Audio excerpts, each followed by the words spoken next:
Thank you, everyone, for coming this morning to the Woodrow Wilson Center, the nation's think tank. I think you will enjoy the very full day that we have, a full 8 hours of programs, discussions, dialogue, wonderful lunch, a reception later on.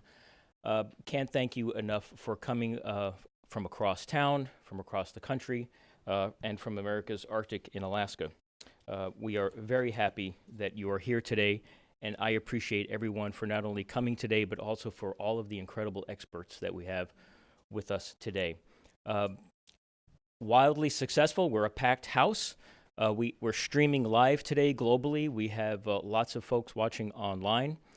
You should know that we're also recording this session. It will go into post-production. That post-production will be condensed and then sent via GCI, Alaska's homegrown telecommunications organization, sent through every home that GCI serves in the state of Alaska. And it's our way of partnering with GCI to make sure that discussions that happen here in Washington, D.C. related to Alaska and related to the Arctic are spread throughout Alaska to the largest cities, to the smallest communities. So throughout the day, I just want you to be cognizant of the fact that not only do we have a community here with us at the Wilson Center, globally we have many people watching, and then in a few weeks we'll be sending that out to the rest of the state of Alaska. This program is incredibly timely. I wrote an article that started from romance to reality, and it talked about the Arctic and the Arctic ethos and this mystical place called the Arctic, and then walked through the reality of where we are today. And I think we very much are we still love the romance of the Arctic, but we're in a very different reality, perhaps, about the Arctic. The Arctic, as I've said before, has emerged. It is part of the global political, economic, and physical landscape that we all have discussed many, many times. But today we're going to talk about a few things and address a few questions. What will our Arctic look like? And how does the United States position itself to take advantage, defend, secure this new north that is emerging, a new ocean? How do we address the great rise of great power competition, whether that be Russia and their expansion along the Northern Sea Route, their related expansion of the military, China's growing interest in the Arctic, we'll talk about that to some length, the interest of non-Arctic states in the Arctic. We have a backdrop, and that is the NATO exercise that was completed, Trident Juncture. What was that exercise about, and why does the United States and allies consider that Arctic region, the North Atlantic part of the Arctic? Why is that important to the United States and our allies? What should we do about this new ocean that is emerging? And how do we consider security in a broader sense? Community security, water security, food security, border security. The United States has a fourth coast now, most of the time, unfortunately, without ice. How does the United States best defend and secure that new border? So today we're going to hear from a broad range of experts, local leaders, regional leaders, state leaders, national leaders, research and development leaders, the private sector. I think you will find today a very fruitful discussion. Behind me is a wonderful graphic. That's the cover of our brochure, the Arctic and the U.S. national security. But today's discussion and many other discussions do not occur without the people behind these organizations. Lockheed Martin, our principal underwriter. I want to thank Lockheed for stepping forward and giving us the ability and the resources to have this kind of a day. Acoma, a nano company. Wonderful Alaskan roots, but here in and around the nation's capital. They will be supporting our reception today. Again, without them, programs like this just could not happen. ASRC Federal, our host at lunch. Without them, programs like this just could not happen. Doyon Limited from my home turf in Fairbanks, Alaska. Doyon is supporting us this morning through a lot of coffee, and I know that will be appreciated throughout the morning. And just to continue the coffee theme, our GeoNorth Information Systems partners have secured resources and are providing for us incredible value. These are the companies that make the Polar Institute go. These are the companies that invested in us early in our program. We're only about 18 months old.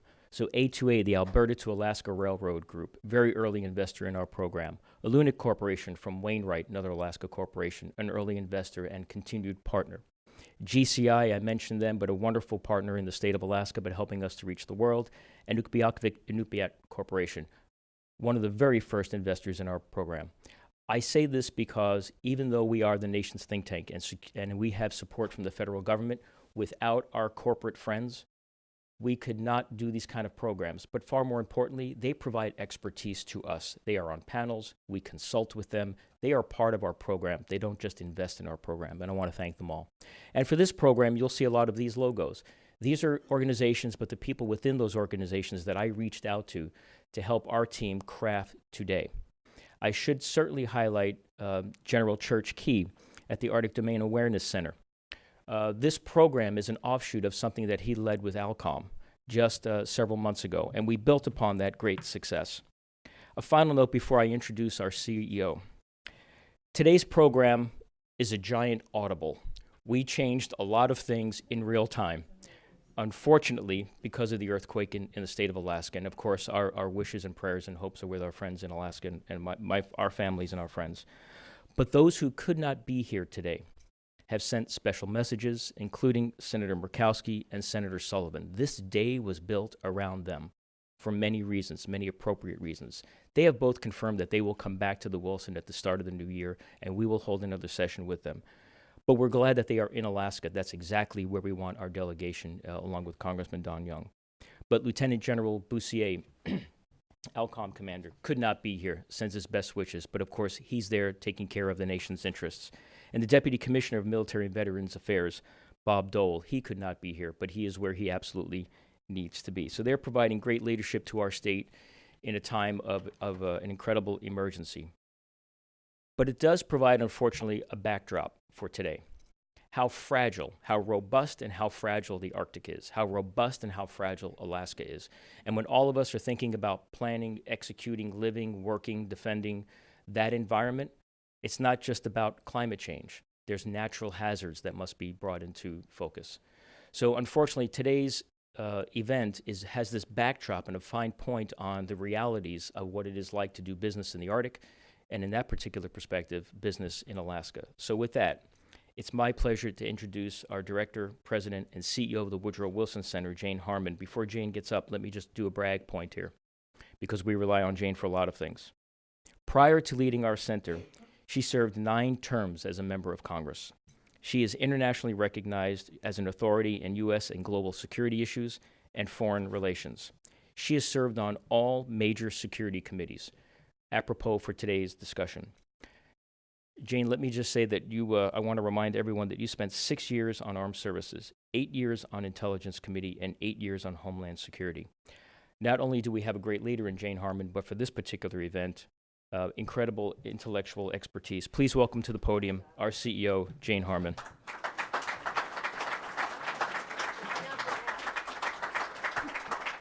Well, hi, everybody. Let's put the graphic back with the cliffs and the whole, because this is wonderful. Thank you, sponsors. But I was looking at it and thinking how cool this is. That one, yeah. How cool this is. Not as cool as it used to be, obviously, in climate terms, but how cool it is and how illustrative it is of the kinds of things the Wilson Center is now doing. We have a new strategic plan. We are focused on cross-cutting issues. There's a think tank rating service in Pennsylvania. We have been rated #1 in the world out of 6,500 think tanks in transdisciplinary research. And cross-cutting issues are obviously this issue, among a few others. And so thank you, Mike, for the overdone intro. But also welcome to all of you here and streaming and future television and stars in Alaska, but also to several really important guests, starting with Ambassador Kirsti Kauppi of Finland, one of the Arctic states, who came through security with me. She's very secure. Let's understand that. Our council member, Earl Stafford, who does all kinds of cool things in Washington, D.C. Think the Patriot Center, really cool thing, Earl. And invests in us and also invests not just by showing up, but is a big intellectual contributor here. And Admiral Carl Schultz, more later. He's sitting next to me, so I'm excited about that.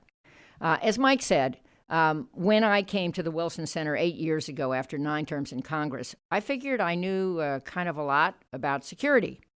I had traveled the world, served on all these hot committees, met with people like Bashar Assad and Muammar Gaddafi, not kidding, saw multiple war zones and studied the global threat matrix up close and personal. But I clearly had a major gap in my knowledge. The Arctic. I was unaware, or not adequately aware, that the melting ice cap had created a new ocean, a new coast, which raises a plethora of concerns, including security. Luckily, I have had some good teachers, including our very own Mike Sfraga, who didn't introduce himself, but hey, he is, if you don't know him, raise your hand. I guess everybody knows you, but to remind them, since you did this to me, he's a trained geographer of the polar region, a Fulbright scholar, former vice chancellor of the University of Alaska at Fairbanks.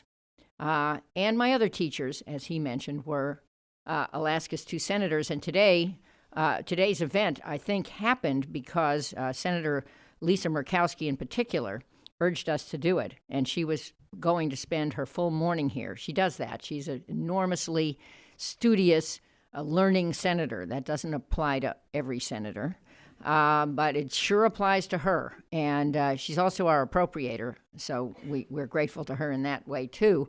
But she comes here often. We're going to give her a name tag one of these days, so she won't have to cope with our vaunted security system. But both Lisa and Dan are wonderful stewards of the Arctic issue. And they are, as Mike said, exactly where they ought to be. And as he said, earthquakes and natural disasters are just another on the list of key security problems. I come from California, so I certainly know about earthquakes. Today we focus on the Arctic, specifically, as Mike said, Arctic security. With the reemergence of great power competition, Geopolitics 101 is back. Russia, China, the U.S., and others, the Arctic will certainly figure into the nation's national defense and security equation into the future. And as many of you know, our Polar Initiative, a bigger, better version of what we used to have, was established only 18 months ago under Mike's leadership. The Wilson Center and staff recognize the importance of the polar regions, the Arctic in particular, as a growing and important national and international region worthy of urgent and meaningful attention. So, here we are. In less than 2 years, the Institute has addressed issues pertaining to the Arctic Ocean, shipping, Arctic research, bilateral relations with the Russian Federation, Arctic communities experiencing dramatic and rapid change, China's Arctic aspirations, and more. And I personally have been to the Arctic Circle meetings in Reykjavik several times. The Institute has worked with embassies, including the Finnish embassy, from the other 7 Arctic nations to ensure our work takes a broad regional approach. Indeed, as Mike says, and I think he coined this, and I love it, we are the nation's think tank, but we are also the Arctic public square. We are proud of the role the Center has played to advance many important Arctic issues, and today's robust agenda, as he said, highlighting U.S. security in the Arctic, will help set a foundation for future Wilson Center programs and initiatives in this area. So thank you all for coming. Mike is now coming back, and he will introduce today's very exciting program. And let me just close by saying, again, our thoughts and prayers are with our fellow citizens in Alaska who have experienced a lot of physical devastation due to the earthquake less than a week ago. And we agree that our senators are exactly where they should be back in Alaska. Please welcome back Mike Sfraga.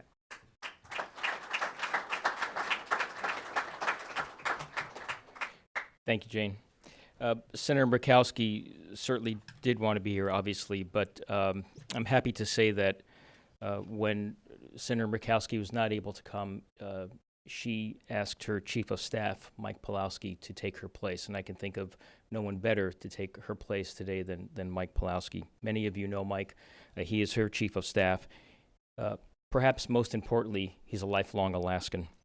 He joined Senator Murkowski's team on the Energy and Resource Committee in 2014. He previously served as Alaska's Deputy Commissioner of Revenue. He served the state in numerous capacities, including as a board member for both the Alaska Industrial Development and Export Authority and the Alaska Energy Authority. He's also worked for the Alaska Permanent Capital Management Company, the Alaska Natural Gas Development Authority, and the Alaska State Legislature. I will tell you that not only is Mike the Chief of Staff for Senator Murkowski, he is one of our staunchest allies here in Washington, D.C. related to Alaska and all things Arctic. So please welcome to the podium our friend and colleague, Mike Pawlowski.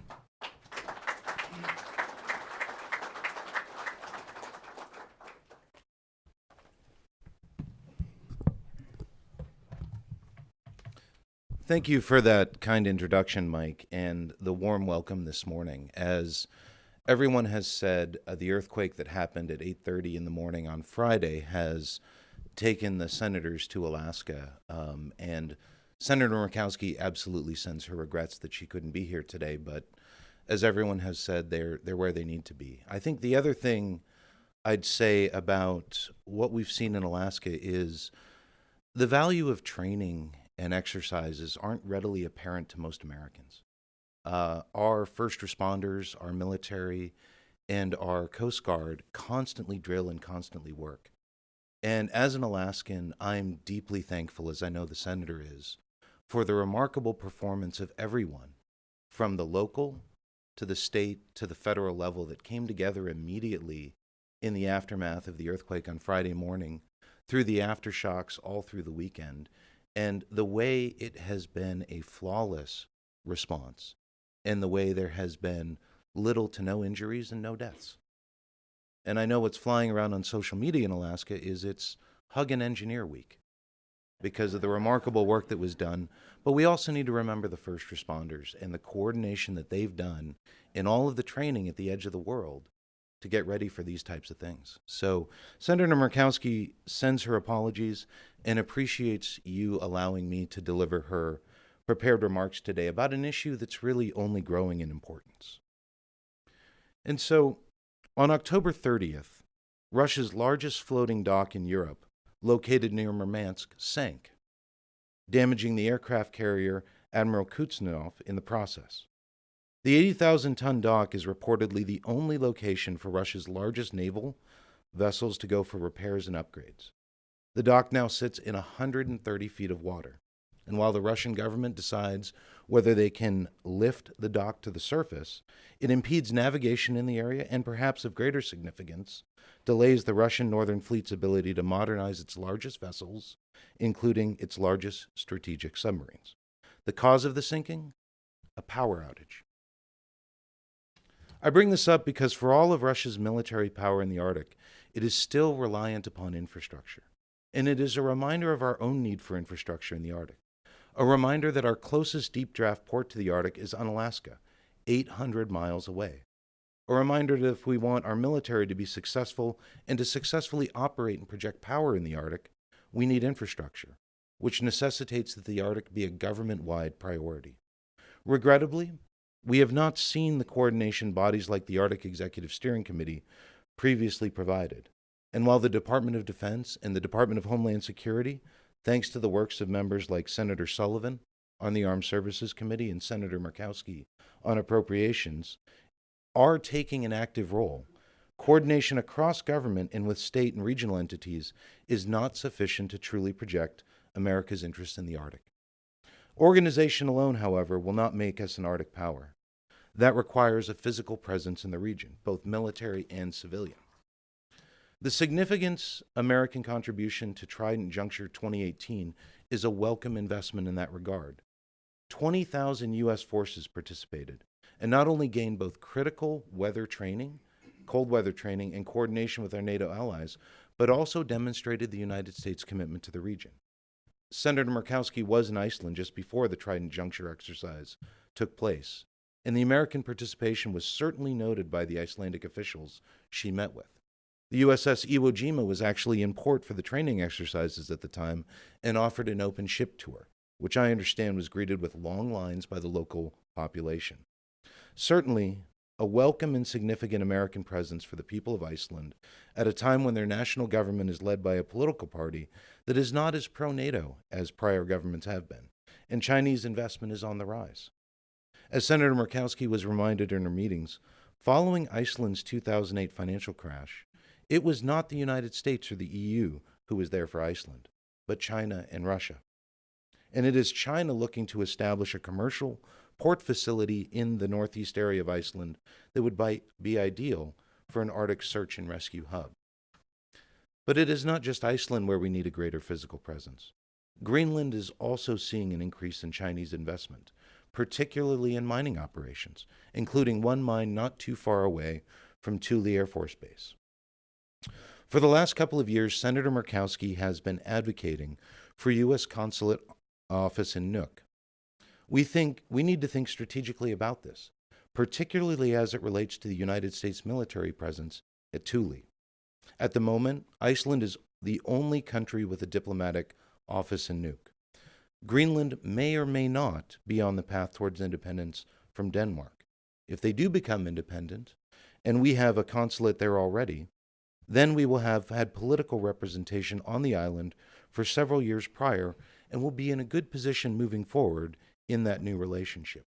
But even if Greenland remains a part of Denmark, a consulate will be able to better represent the United States' interest on the ground and in person than from 1,000 miles away in Copenhagen. But so far, the response back from the administration has been about the cost of establishing a new consulate. But Senator Murkowski would argue that the benefit, both in the short term, the medium term, and the long term, with the Greenlandic government as other nations seek to expand their influence, is far greater than any cost of a small building and a minimal staff in Nuuk. Now, in Alaska, we are seeing a renaissance in military activity that we've not experienced since the Cold War. The Coast Guard is expanding its footprint in Kodiak. A construction boom is happening at Eielson Air Force Base near Fairbanks in anticipation of the arrival of 2 F-35 squadrons. The Northern Warfare Training Center is getting additional attention. The Missile Defense Agency is working to improve radar coverage across the Pacific, as well as our ground-based missile defense at Greeley. And the Marine Corps is looking at ADAC as a possible launching point for amphibious landing exercises. While most of these assets are directed towards the Pacific, they also serve a dual purpose of providing an ability to address expanding challenges in the Arctic as well. And while these initiatives are a step in the right direction, there are still many more challenges that Congress can address right now in order to enhance our national security posture in the Arctic.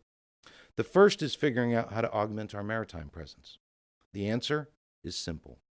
Fund the Polar Security Cutter. It's a simple answer. It is impossible for the United States to project sea power in the Arctic with a polar ice-breaking fleet comprised of only one operational heavy icebreaker, the Polar Star, which is more than 40 years old, a decade past its intended 30-year service life, and one medium icebreaker, the Healy, which is already over 2 decades old and is primarily used as a research vessel.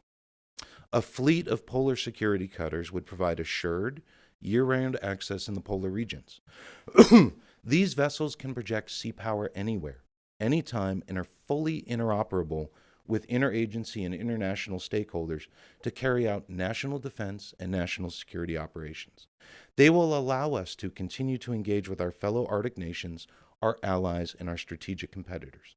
I think we can all agree that a $750 million investment in the first polar security cutter is just a small price for the ability to project U.S. sea power in the Arctic. The second challenge we face in Congress is figuring out how to fund the infrastructure needed to support Arctic development. Earlier, I mentioned that the closest U.S. port to the Arctic in the Bering Sea is on Alaska, nearly 800 miles away from the Arctic. Think about that.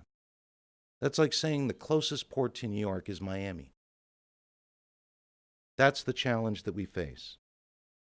But the enactment of the America's Water Infrastructure Act, the WRDA Act of 2018, did bring us one step closer by requiring the Army Corps of Engineers to quickly complete a feasibility study for the Port of Nome navigation project. So to summarize, we need a government-wide approach to the Arctic to make the Arctic a national priority. We need a greater physical presence in the Arctic, both military and civilian, and we need infrastructure in the Arctic to support that presence.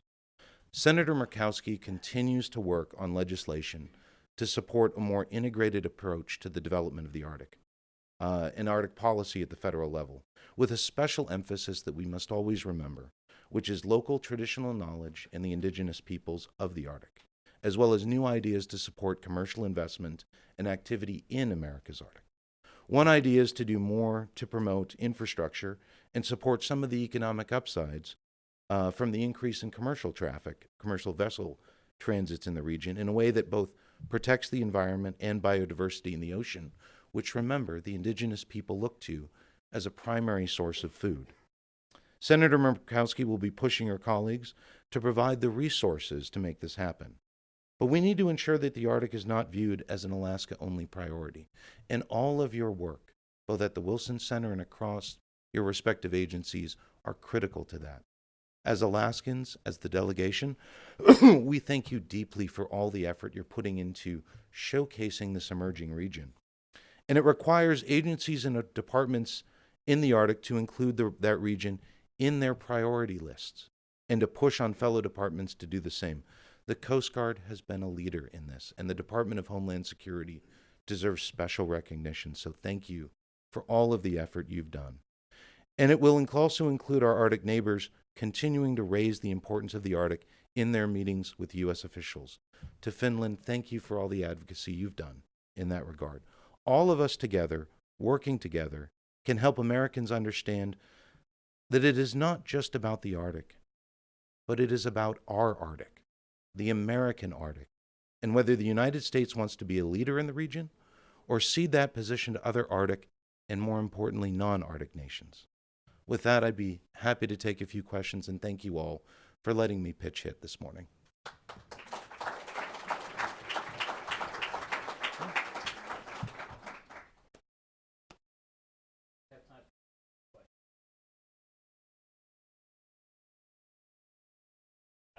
Perfect. Thank you. Thank you, Mike. Appreciate it. Mike, thank you very much for that opening statement from the Senator and your own remarks as well. It tees it up very well for our next speaker. I think there are many takeaways we can take from Senator Murkowski's speech and Mike's comments. Perhaps the one that caught the applause, and by the way, that's one of the few times I've heard this auditorium break out into applause, was to fund the polar security cutter. I think something that our next speaker will most likely touch upon.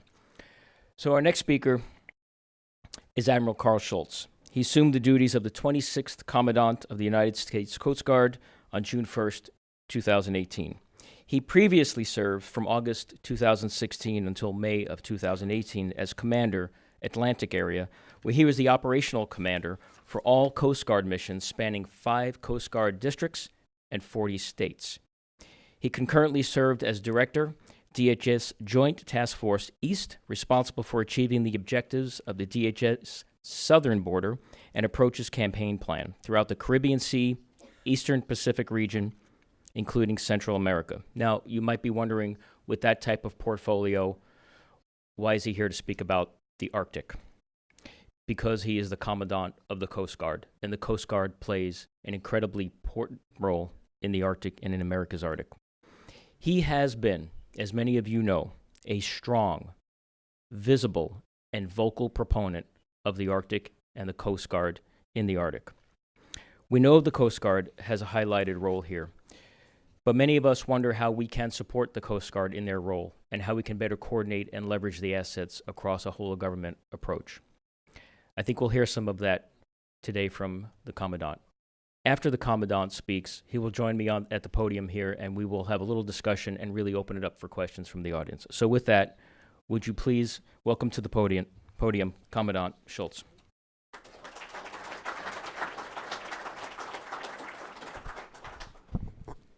Well, thank you, Michael, and congratulations on the Polar Institute here, a year plus in the making, and that's fantastic. Congresswoman, it's nice to be here at the Wilson Center, invited. I got a lot of time doing legislative affairs, and this invitation feels different than other invitations when generally I was told to bring someone to the Hill and there wasn't a choice there. So it was good to be here under different circumstances. But thank you very much. It is a privilege to be here, and really enjoyed the opportunity to participate in today's symposium. It's a privilege to discuss the highly consequential topic of the Arctic. It's a complicated region, and it really warrants whole-of-government solutions, as we all know, as well as partnerships, and those are across international borders. I'm particularly pleased, and I guess I'd say to be here with my senatorial and DoD colleagues, but obviously things have changed, and what I will reassure is we've got some terrific partnerships on both fronts, and I'll circle back on that. Good to be here with my predecessor, Admiral Paul Zunka. Paul truly developed an intense level of expertise in the Arctic here from his times as Pacific Area Commander. I served on the West Coast and his 4 years as Commandant, and really excited to see you still in the space ball advocating. That's terrific, and trying to catch up and fill my knowledge base, having not spent a lot of time. The Alaska Congressional Delegation worked me pretty hard in August. I spent about 25 or 30 days around Alaska establishing my Alaskan and Arctic bona fides a bit here. But truly a critically important bunch of strategic partners that are here today, and we're working together for a more cogent whole-of-government solution here. Mike, thanks for your comments here. Senator Murkowski truly, and her counterparts, Don Young and Dan Sullivan, have been terrific advocates for the United States Coast Guard. They understand our mission requirements in the high latitudes like none other on Capitol Hill here. And we really appreciate the delegation's tireless support for the men and women of the Coast Guard. You know, our homeland today is no longer a sanctuary as yesteryear, and the threats are no longer regionally focused. They're locally containable. They're illicit networks that we're dealing with, near-peer competitors, hostile nation states, and adversaries that wish to do us harm, and they all pose legitimate threats to our security. Since I've assumed my role as the 26th Commandant in June, I've framed a lens that I look through what I call the 3 R's, ready, relevant, and responsive. And those principles really look at the vital and complex work of the men and women of the Coast Guard that we do every day, supporting the American public and our maritime national interests. The last 2 weeks, we just rolled out what we call the 4-year Coast Guard strategic plan. And later today, I'm actually doing an in-house, actually it's open, first time on Facebook for me, going live with the Master Chief Petty Officer talking about that strategic plan. And tomorrow, or actually on Thursday, we'll be at the National Press Club. So we're sort of introducing that to the nation, but this is how we're going to frame the work of the Coast Guard for the next 4 years. That really looks at our senior leadership's vision and plan on how we go forward, supporting both the Department of Homeland Security and the National Security Strategy, and ensuring really our nation's security, our economic prosperity, and our global influence. The plan doesn't focus on one region, but encompasses the Coast Guard's global role and sets the course for our 4-year future, hopefully beyond. And that includes the Arctic. It serves as a framework under which we'll nest our existing strategies and outlooks and really capture some of the work that wasn't caught up in some strategies in one comprehensive location.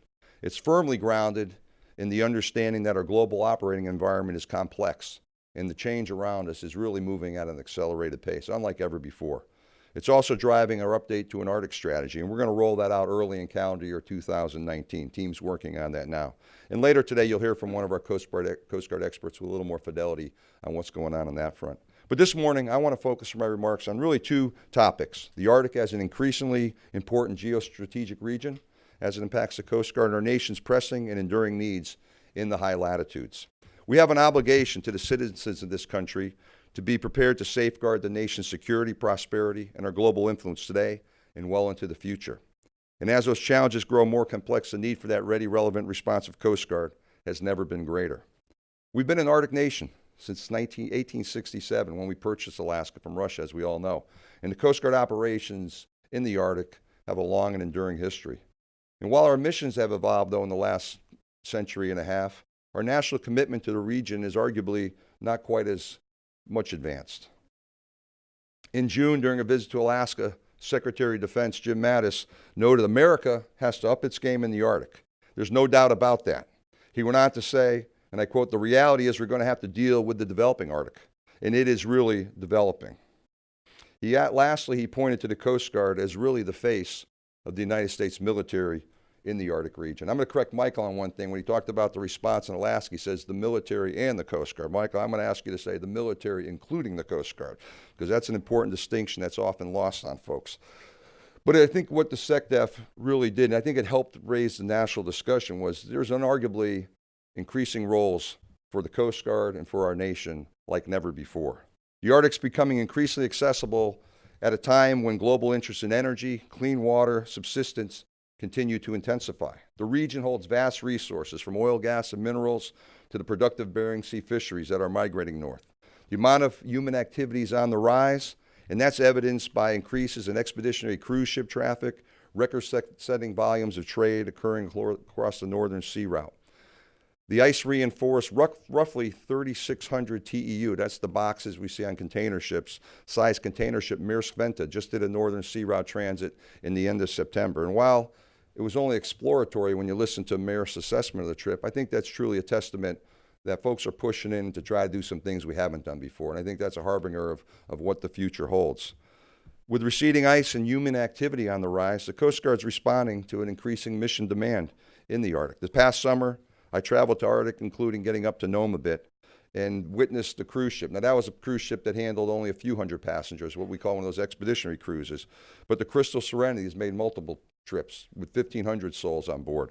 And that's game-changing in terms of Coast Guard potential mission requirements in the space. With a lack of infrastructure, and Michael and Senator Murkowski highlight that quite well and talk about that insidiously, that's important.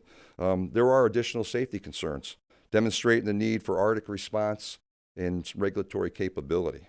I'm hoping to travel back to Alaska in January or February this year, because they tell me going in August doesn't really get your bona fides established. That's just started the conversation. So my aide looks at me like, why are we going to Alaska in January, February, boss? I said, because we need to. But we're going to get our knowledge of the harshness of that area a little bit fine-tuned here. You know, our sustained presence in the region is absolutely an imperative to ensuring our national security, as I alluded to asserting our national sovereignty. Our two nearest peer competitors, Russia and China, and we've heard them alluded to in everybody's comments so far, have both declared the Arctic a strategic priority. These nations are actively vying for shipping access, natural resources, sovereign rights. Russia already has Arctic ports and infrastructure, as we know. While some's dilapidated, they're rebuilding their bases and their military capabilities in the region. Hence their influence, hence their global reach. They're receiving about 20+% of their gross domestic product from Arctic activity. And Russia continues to expand its already robust fleet of polar icebreakers.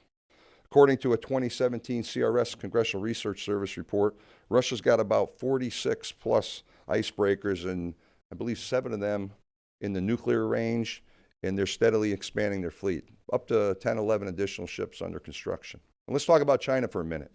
They're a presence in the Arctic as well.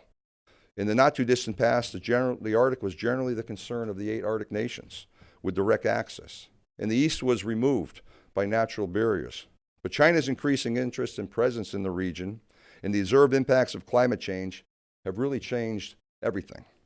It's now 5 years since China was recognized as an Arctic observer. In the recent Arctic Circle meeting in Reykjavik, senior Chinese officials spoke of possessing the highest intentions in the Arctic, acknowledging existing claims and agreements and projects involving serious investment in exploration and scientific study.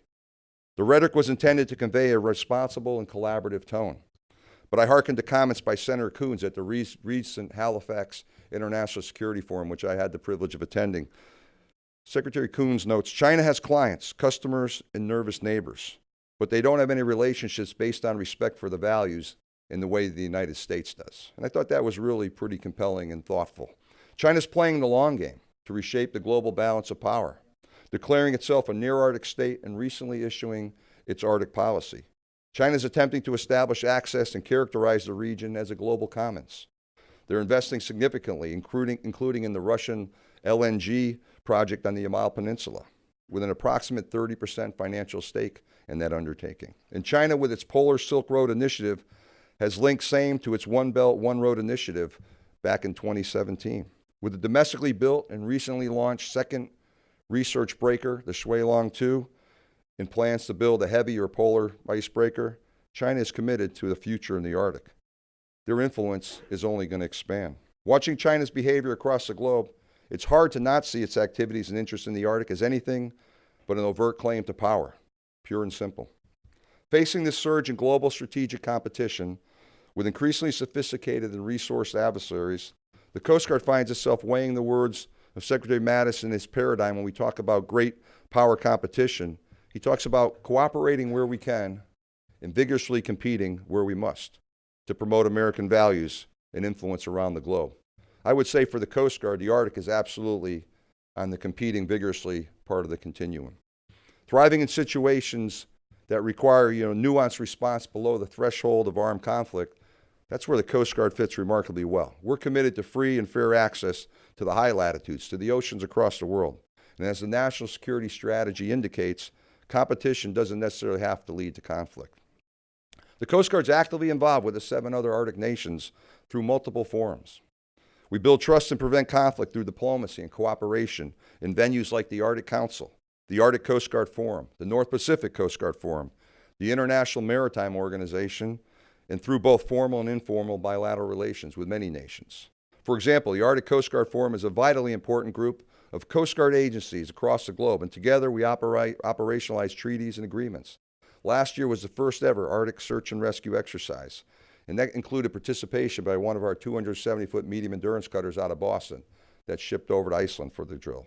This spring, Finland's going to hold a mass rescue exercise, and we're learning about the region. The Arctic Coast Guard Forum is a tremendous example of collaboration, and I'm excited to have my first meeting with my counterparts this upcoming spring. Our work strengthens relationships by sharing best practices, combined operations, and coordinating emergency response operations, collectively making the shared Arctic environment that much more secure. However, without presence, diplomacy and cooperation are absent or empty. Without presence, our regulatory roles, our governance, and international agreements become hollow policies. In the Arctic region, presence equals influence. And the truth is, if we aren't present, if we don't own the environment today, our competitors will. As the nation's primary maritime presence in the Arctic, the Coast Guard facilitates modernized governance structures, enhances maritime domain awareness, and promotes broad partnerships, as I mentioned, to meet our security and safety needs in this truly vital region. We've successfully maintained a mobile and seasonable presence in the Arctic for the past few years, advancing capabilities to perform multiple missions by leveraging those partnerships that ensure safety and security of the maritime community. With the increased activity in the Arctic and the mounting Russian and Chinese operations and footprints, the future is now in the polar regions, and we're behind the power curve. We're in a stern chase for influence. Our sustained presence is an imperative to ensuring our nation's security, to asserting our sovereign rights, and protecting our economic interests today and well into the future. And by sustained presence, I'm saying the Coast Guard must have the tools to be in the right place at the right time. Our nation currently has those 2 operational icebreakers that Michael talked about, 1 heavy, 1 medium. The heavy's over 42 years old. Just last week, our medium-class icebreaker, the Healy, returned from a 4-month deployment to the Arctic, where she operated off the North Slope, supporting science missions for 3 customers. For NOAA, it was work to further the understanding of the changing biological picture in the Arctic. For the Office of Naval Research, it was work support of a multi-year Arctic study focused on studying the effects of water inflow and surface force changes on ocean stratification and sea ice in the Beaufort Sea. And for the National Science Foundation, it was work aimed at understanding the effects of Pacific and Atlantic water inflow and the associated boundary current in the Arctic ecosystem. Healy deployed 2 deep water moorings and 6 subsurface gliders that will remain in the Arctic for over a year, providing critical data on ice movement and ocean activity. And as Healy returned just last week, Polar Star set sail from Seattle down to the Antarctic for Operation Deep Freeze 2019. That's about an equal length. But I think just in that week's time, that visual of Healy coming home and Star heading out reflects the important work the Coast Guard does in the high latitudes. But with only 2 operational icebreakers, the United States is quickly falling behind other nations' capabilities. Earlier in my tenure, we redesignated our new heavy icebreaker acquisition as the Polar Security Cutter.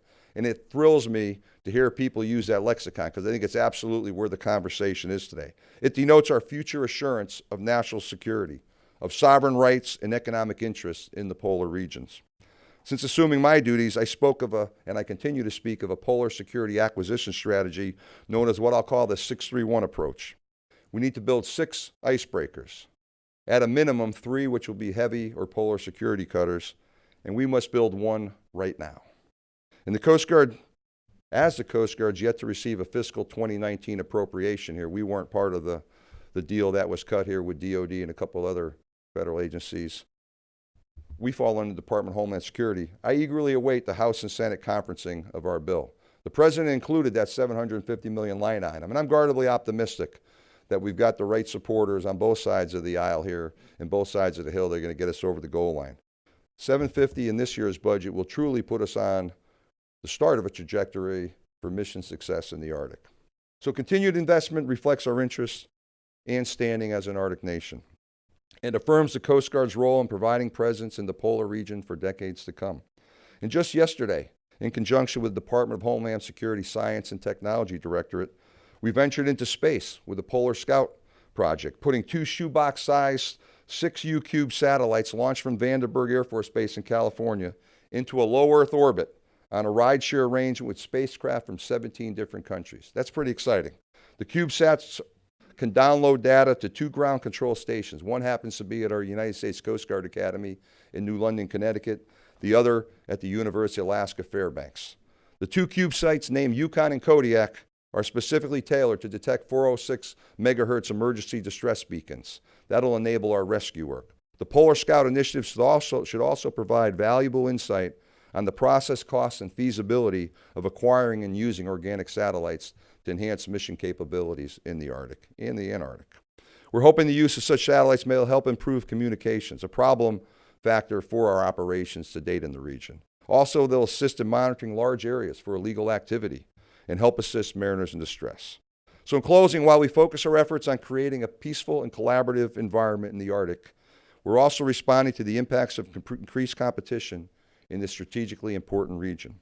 The Coast Guard provides solutions across the full spectrum of operations, from modeling appropriate maritime behaviors and fortifying alliances to challenging threats to the United States. Our continued presence will enable us to reinforce positive opportunities and mitigate negative consequences today and tomorrow. The Coast Guard has proudly served in the Arctic for over 150 years, and we're reaffirming that commitment. So thank you for the opportunity to be here today and continuing this important dialogue, and I look forward, Michael, to doing a little Q&A with you. Thank you very much.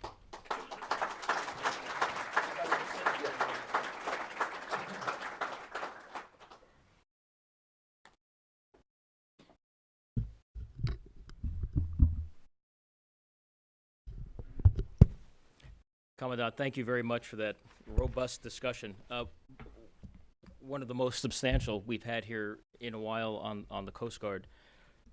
I have many questions for you, but I know I heard whispers in the audience, and so I won't take too much of your time. We'll go to questions probably after I make a comment or two. One is, it just underscores the depth and breadth of the Coast Guard's role in terms of the polar regions. I'm really happy that you linked the Antarctic with the Arctic. We try to do that here as well, because there are direct line of sights. You mentioned China many times. The message was not missed by any of us, especially those of us who follow that particular country in respect to the Arctic. But the links between the Antarctic, the Arctic, and space programs, we've seen that with China. It's nice to see that we have some linkages there as well, supporting the Coast Guard's mission. But back to this one particular issue.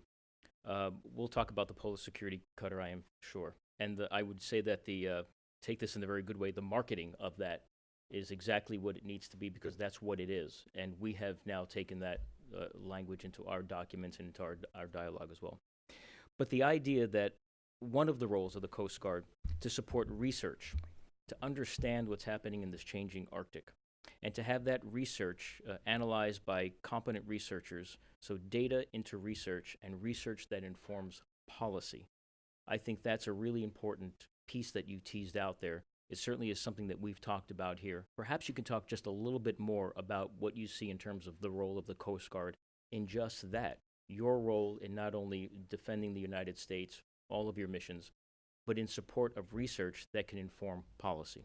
No, I think it's a great question, Michael. And I think as we talk about, the work that the Healy just did here coming back, when we talk about the 631 strategy and we talk about, is it 3 heavy icebreakers, 3 medium breakers? Is it potentially more than 3 and a smaller number of heavies? There's a conversation to be had there, but I think the role for us to inform the research community, the access to the research community remains critically important. And we're committed to that. I think the nature of discussion has changed a bit in this great competing national security backdrop, but I think we need to be in all that conversation, from the security aspects, as you talked about, and enabling the research that informs the policy. While we've been up there 150 plus years, I think we learn something about the Arctic as a nation every day. And it's got to be that whole of government, whole of science and military and academics, brain power brought to that, because it is an area that is so it's still so much that we learn about. You look at how little the area is charted. You look about, shipping up there. You look about the environmental consequences of some kind of an at-sea incident and our lack of preparedness to deal with that. I think we got to be, as a Coast Guard, in on all fronts on that.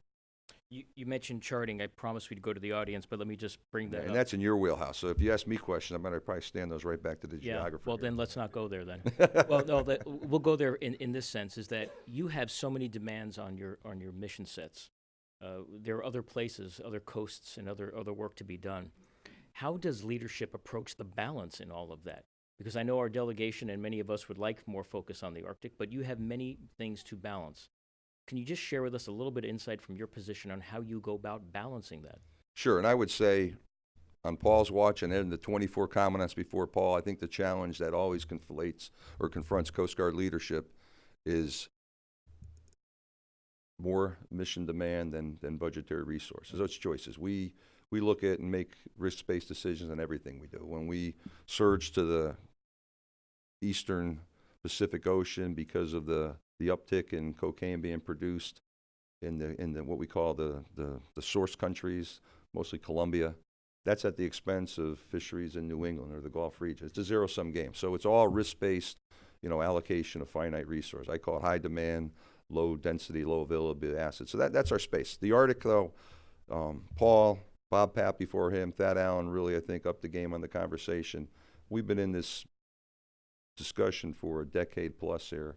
And it's I think, irrefutable that the Arctic has got to be at the top of our list of priorities. And we're at that pivotal point. This national, discussion about funding this first icebreaker is game-changing. If we get this breaker funded and we can, it's about 6 years, best case, from when you fund the ship till you splash the ship in the water, missionize it. That first Polar Security cutter doesn't go to the Arctic. It probably goes down and replaces the Antarctic mission that Polar Star does. Polar Star comes back now. She goes to a shipyard. She's been in Mare Island the last couple of years in California. That crew's gone 250 days a year from home port, very little time at home. That's a stress on sailors. But we've got to figure that out, and we got to get going now. So I think what I would say is what I talk about when you say multi-mission choices, the demand on our service has never been higher. And I serve a couple of customers as the commandant. Secretary of Homeland Security, so border security, national security, the combatant commanders. We've got 250 men and women in Bahrain supporting the 5th Fleet Commander. We're supporting every geographic combatant commander daily on the Coast Guard. One of the interesting things there is we're funded at the same level since 2002 in what they call this defense ops part of our budget at $340 million. We're approximating $1 billion of contribution to the combatant commanders. And our Secretary Nielsen's having those conversations with the OMB director and across the river with the Pentagon. So she's engaged in the space, and that would create a little bit of relief on the Coast Guard top line. And the last thing I'd say is, since you kind of teased it out, is funded outside of DOD, the presidential security directive about upping the capabilities of the services, DOD got about a 12% increase here in the 18 budget. We're outside of that discussion, and that's not a shot at anybody. That's just a practical reality. We got about a 4% increase. Paul talked about the Coast Guard needing to be on about a 5% steady trajectory of growth. That's absolutely correct. And the part of the budget where we've been starving is the operating side of the budget. So we've actually had some bit of a windfall in capital assets. The Congress is committed to building ships, upgrading our aircraft. Our operating dollars is where the choices are, and that's where I'm going to spend probably a good part of my time these 4 years, is really changing that discussion. Thank you. Let's take a couple of questions from the audience. We have microphones. Jack Ferguson in the back to my right. We have microphones there. If you identify yourself, microphones are coming. And then I saw Ken Yalowitz to my left. Hello. Commandant, in the past, the Coast Guard has been reluctant to enter into a build-lease program for their icebreakers. They've testified up on Congress in opposition to that proposal. There are many competent shipbuilding companies like Schultz that are very experienced that have offered up ideas to build the breakers for you to your specifications, then lease them back to you. And in that way, you get around some of your budgetary restraints. You pay incrementally for your vessel versus, for the build cost up front. It's the same as a person who buys a car. He's going to go make a decision to own the car outright, or can he pay for it on a lease program incrementally? But the Coast Guard, for some reason, is reluctant to do that. You could get your ships online faster, and you would have a way to deal with your budget restraints at the same time. So there's an approach there. I mean, there's been a lot of things in this discussion space for a decade plus. There's been folks in my two immediate past, if not three immediate predecessors, all dealt with this conversation about you should lease icebreakers. There's this ship, there's that ship. You should foreign build icebreakers. A lot of noise there. I would say there's a lot of reasons why we think investing, building, setting the requirements for the capability that's going to serve the nation. We built ships for a long time. You know, we talk about the Polar Sea being 42 years old. She'll be half a century old by the time she comes out of service. Her sister ship, the Polar Sea, sitting up there as a hangar queen or parts contributor. We're running 50-something-year-old medium endurance cutters, 210-foot, are going to run another 8 years. They'll be 60-year-old ships before we recapitalize them with offshore patrol cutters. I think the conversation for us, not disagreeing that there's artful ways to do things. You know, in 1-year budget process on Capitol Hill, you know, we understand what we understand. We have a pretty mature acquisitions program where if we get funding for the Polar Security Cutter, we'll actually be building 5 classes of ships here in the coming years here.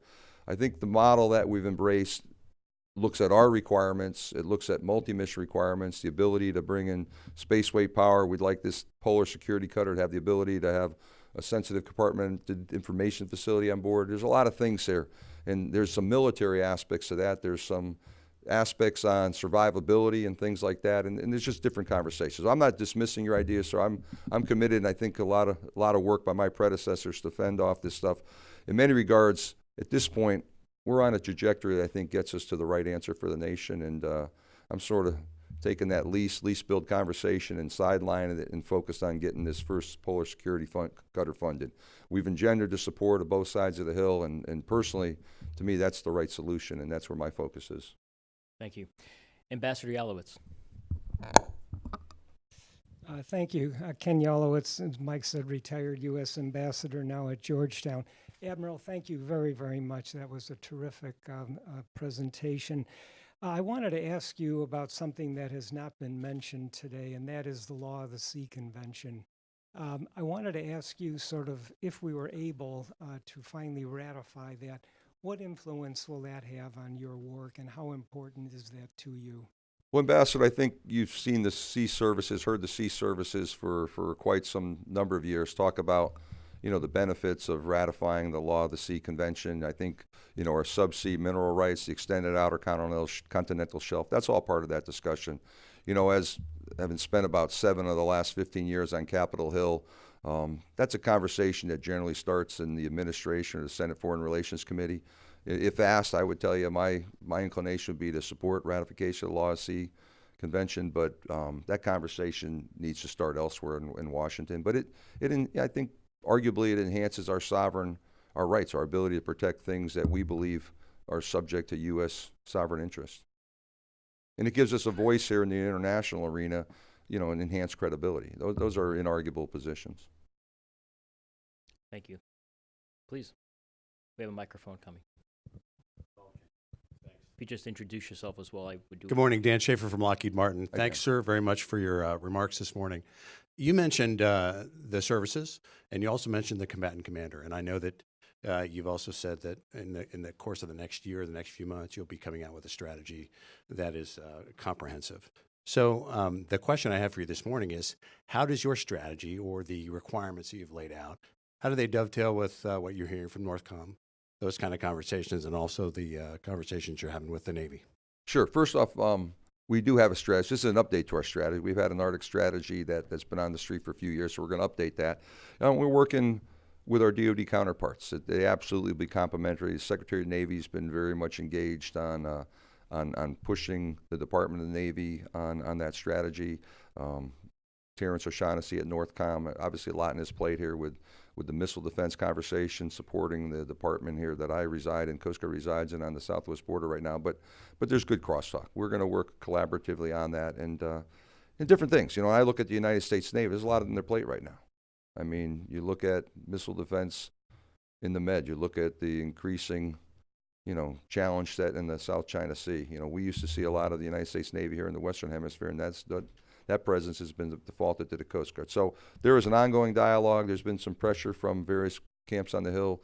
Senator Sullivan, who sits on the Armed Services Committee, as we all know, and sits on the Commerce Science, has been a forcing mechanism to make sure that collaboration, that crosstalk is happening. So I think you'll see a good level of collaboration. My team is working across the river here with the Pentagon on shaping our strategy and trying to find, compatibility and linkages with the Department of Defense Navy strategy. We have time for one or two more. Nettie in the middle. Thank you. Then we'll come back here for the last one.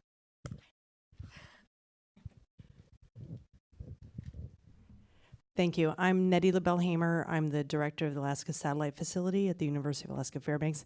And I thought I would just give you some good news. We've had contact with both Kodiak and Yukon. Super. And we're really pleased and proud to be a part of it. So thank you. I thought you'd want to know that, Church. And we're all pretty happy. Thank you. And I was going to go out to out in, I think it was Reston a week or so ago. We got delayed a little bit and actually watched the launch, but it was encouraging to see you got up there yesterday. And that is leaning in. I think that's a huge region, as we all know. And if those satellites prove productive, enhance comms, enhance domain awareness, we're still, you build a fleet of 6. There's a lot of region to cover. And you talk about the complexities of operations in that region. I think space-based solutions up there are absolutely part of the national conversation. So thank you. Yeah, congratulations to ASF and to Church at ADAC. I think we had one final question up here, Larry. I'm Larry Hinsman. I'm the Vice Chancellor for Research at the University of Alaska Fairbanks. I'm curious, just following on that question, I know there's been a lot of really strong collaborations in the past, good cooperations for event-based activities between the Russians and the Canadian Coast Guards. Do you anticipate that changing in the future, or how do you envision collaborations for future activities? So our Canadian partners, we work with, both on the Canadian Armed Forces front, Canadian Coast Guard front. Relationships are very strong. Spent a little time with General Vance in Halifax recently. We got Canadian naval ships down right now working off the Central American corridor, doing counter-drug operations. They enjoy that mission. I think if you're a Canadian sailor training off of South America versus training in the Pacific Northwest, looks pretty attractive, so it's not hard to convince the sailors to go down there. Canadian Coast Guard, Jeff Hutchinson's a terrific partner. He's been a terrific partner with Paul and Paul's Watch. We took a handoff there. We work collaborative in the Great Lakes. We've done, work in their ice labs on the hull forms for the Polar Security Cutter, and we'll continue to work in that space. Arctic in Russia is interesting. We have a collaborative relation. Our 17th District Commander, Admiral Matt Bell, works very pragmatically with the Russians, and that's a good story on fisheries enforcement, on discussions about the Arctic. As we sit at the Arctic Coast Guard Forum, there are world events, and I think as this competing great powers conversation evolves here, there's some interesting things to think through.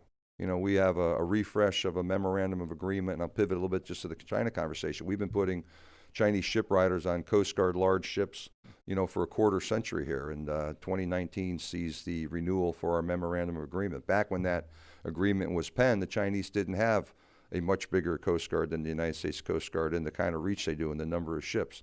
What's the right solution there in 2019 going forward? We got to think through that a little bit. We got to make sure our worldview comports with, the joint force worldview and other elements of the government worldview. And I think with Russia, there's some similar places to stay pragmatic, to make sure strategically we're aligned here with the national conversation as well. So it's a little bit of a increasingly, multi-dimensional chess game that we're playing right now, I think, than maybe yesteryear. But the cooperation with the Russians has been pragmatic and positive, and I hope we can continue that. I think what you get with the Coast Guard sometimes is accessibility that you don't get in other parts of of our military armed force conversation. I lied. I think there's one more we'll take. Was there someone else? Yes, please, ma'am. Right here. And then it really will be the last question. Yes, thank you. I'll be very fast. If you would stand and introduce yourself, please. Thank you. I've got my laptop here. Okay. And my recorder. Thank you. Yeah, Melody Schreiber with Arctic Today. My question is first on, as the ice melts, what's the Coast Guard presence going to be like beyond icebreakers, and possibly related, if you could speak more about whether the Coast Guard is becoming more of a space agency given this launch. So I would say, Ellie, we're first foray into the space-based world here in Arctic. So we're informing that as we speak here a little bit. I think clearly that you see a roadway ahead here to do more in that space. In terms of, there's arguably more water where there wasn't in the past. But, you know, we look at the ice extent each year. You know, we had a national security cutter working off of Kotzebue here in the southern part, you know, just over the Arctic line up there, but very limited on where they could operate. Couldn't get up around the North Slope because ice, that ship's not ice reinforced. So I think our presence in the Arctic in terms of surface capability in the foreseeable decade plus is that polar security cutter, that medium cutter. You know, the Polar Star breaks up to 21 feet of ice backing and ramming, you know, at 3 knots. I think it's, you know, 6 to 8 feet. The Healy's about 75% as capable on just sort of the moving steady through the water. When it comes down to braking and ramming, it's much less capable. So right now it's an icebreaker conversation predominantly in the Arctic. We've done some things up there with buoy tenders, with the Alex Haley, an old ship we took from the Navy, with national security cutters, but those are very limited weather-informed conversations. Thank you all very much for engaging here, and please thank the Commandant of the Coast Guard, Admiral Schultz. Thanks, Michael. Thank you very much.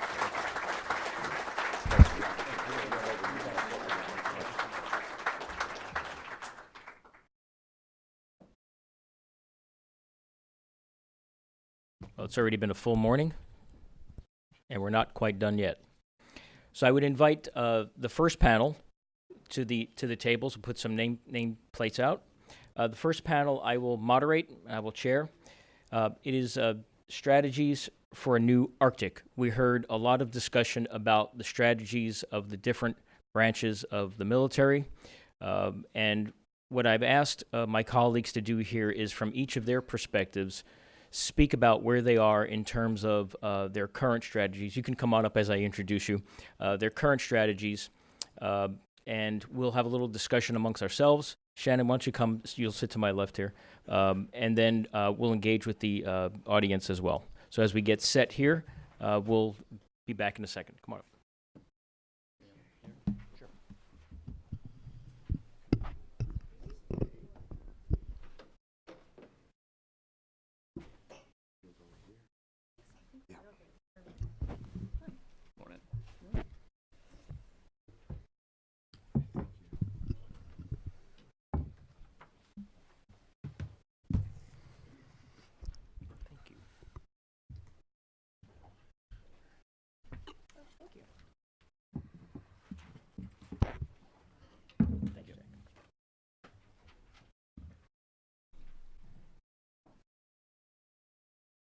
So let me begin the introductions while we're getting set here. I've called upon my friends and colleagues to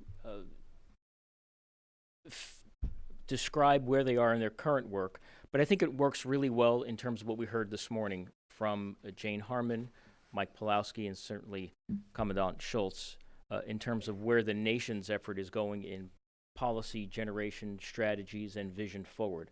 The idea of not just specific policies, but ways in which these might be coordinated, leveraged, and how the different organizations may work together.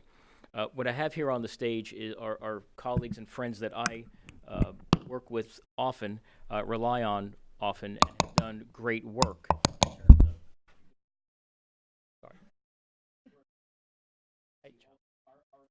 Microphones might seem to be a stretch, but to my left is Shannon Jenkins. He's the Senior Arctic Policy Advisor from the U.S. Coast Guard. Then Ms. Iris Ferguson, she's a Senior Advisor for the Air Force. Mr. Jeff Barker, Deputy Branch Head for Policy and Posture at the Navy. And Mr. David Kennedy, the Senior Arctic Advisor for NOAA. What I've asked them to each to do in a relatively short period of time is to condense where their policies and their pathways currently are. And each will take a few moments to do that. And then we'll come back, have a discussion here, and then I would invite the audience to discuss with us the various issues that were brought up. So I think, Shannon, do you have a PowerPoint presentation? I do. Okay, great. Jack will line it up for us, or Marisol. While she's doing that, thanks, Mike, for the introduction. Thanks, everyone, for being here. And thanks to Wilson Center for setting up this venue for us to have these discussions today. So when you saw the problems I had with the microphone, you expect me to be able to operate this.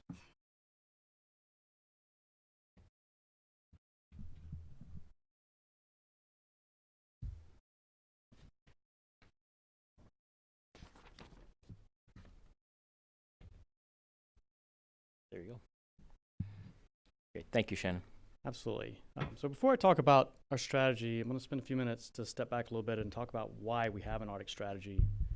Commandant hit a lot of my points already, but what my boss finds interesting, I find fascinating, so I'm going to hit on those again for you a little bit. Coast Guard has been operating in the Arctic for 150 years, and during that time, the Arctic landscape has dramatically changed, physically, operationally, and strategically. And it continues to do so at an accelerating pace. Our statutory mission, responsibilities, and obligations in the Arctic are the same as they are anywhere else, which is to ensure the safety, security, and stewardship of and in U.S. waters. This includes enforcing laws and regulations, conducting search and rescue, advancing navigation safety, protecting living marine sources, securing the homeland. But what's unique about the Arctic is that it remains one of the world's most challenging operational environments due to extreme weather, tyranny of distance, limited infrastructure, and minimal and aging capabilities. But amidst all these challenges and changes also lie unprecedented opportunities for the U.S. as well as other nation states, making Arctic one of the most competitive spaces in which we operate. So let's talk a little bit about those challenges and changes for our Arctic strategy. Start with the physical environment. Certainly know that the ice is there's diminished amounts of ice, which translates into longer periods of access. Also means increasing intensity and frequency of storms, as well as significant impacts on subsistence hunting and fishing for Alaska natives. And diminished ice doesn't mean ice-free.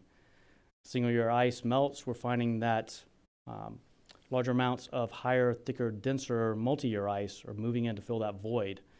Commandant mentioned that we weren't able to get a white hull up above around the North Slope this year because a significant amount of ice blew in to Ukqiavik area and stayed for a significant amount of time, prevented our operations out there that far east. So the operational environment. For the Coast Guard, we're seeing a greater demand signal for our services to include expanding number of SAR cases and regulatory enforcement. It's also a growing and evolving types of human activity. In 2010, the Coast Guard produced a high-latitude mission analysis report, and some of the key findings in there were that oil and gas extraction was going to be a primary driver and that tourism was only going to play a minor role in Arctic activity. That certainly flipped around. Commandant mentioned the Maersk exploratory transit. Well, as I understand it, just a few years ago, they made a public statement saying they didn't have any interest in exploring the Arctic transition route or the transitory routes. Graphics on these slides are just a few examples of the types of analytics we do that we develop and review to inform our operational and policy decisions. Bar graph on your left shows the number and types of vessels operating in the U.S. Arctic by year. Although there's a slight dip after 2015, after Shell pulled out, what we're seeing, though, is that activity is fairly steadily growing. And what we're seeing for the 2018 numbers is that we anticipated to be back up around those 26 numbers. So we're not anticipating any slowdown in the activities. And again, that one example of an emergent growth or surge area is tourism. That bottom right graph shows that the tourism industry expects a significant increase in the amount of passenger bookings in the Arctic region. Doesn't mean just the U.S. Arctic, but across the Arctic. Another tell is that they also expect 28 new Arctic expedition ships by 2022, some of which are projected to be as capable as our icebreaker Healy, which to me is an indication that these cruise operators are potentially planning North Pole excursions. Another important impact of the increased activity is that it has potential to disrupt the migration patterns and thus the hunting and fishing grounds of Alaska natives, which means we have to balance that economic opportunity and growth with the impacts on the people that live in that region. So look at the strategic geopolitical environment. As Commandant mentioned before, more and more states are expressing interest and exerting influence in the Arctic.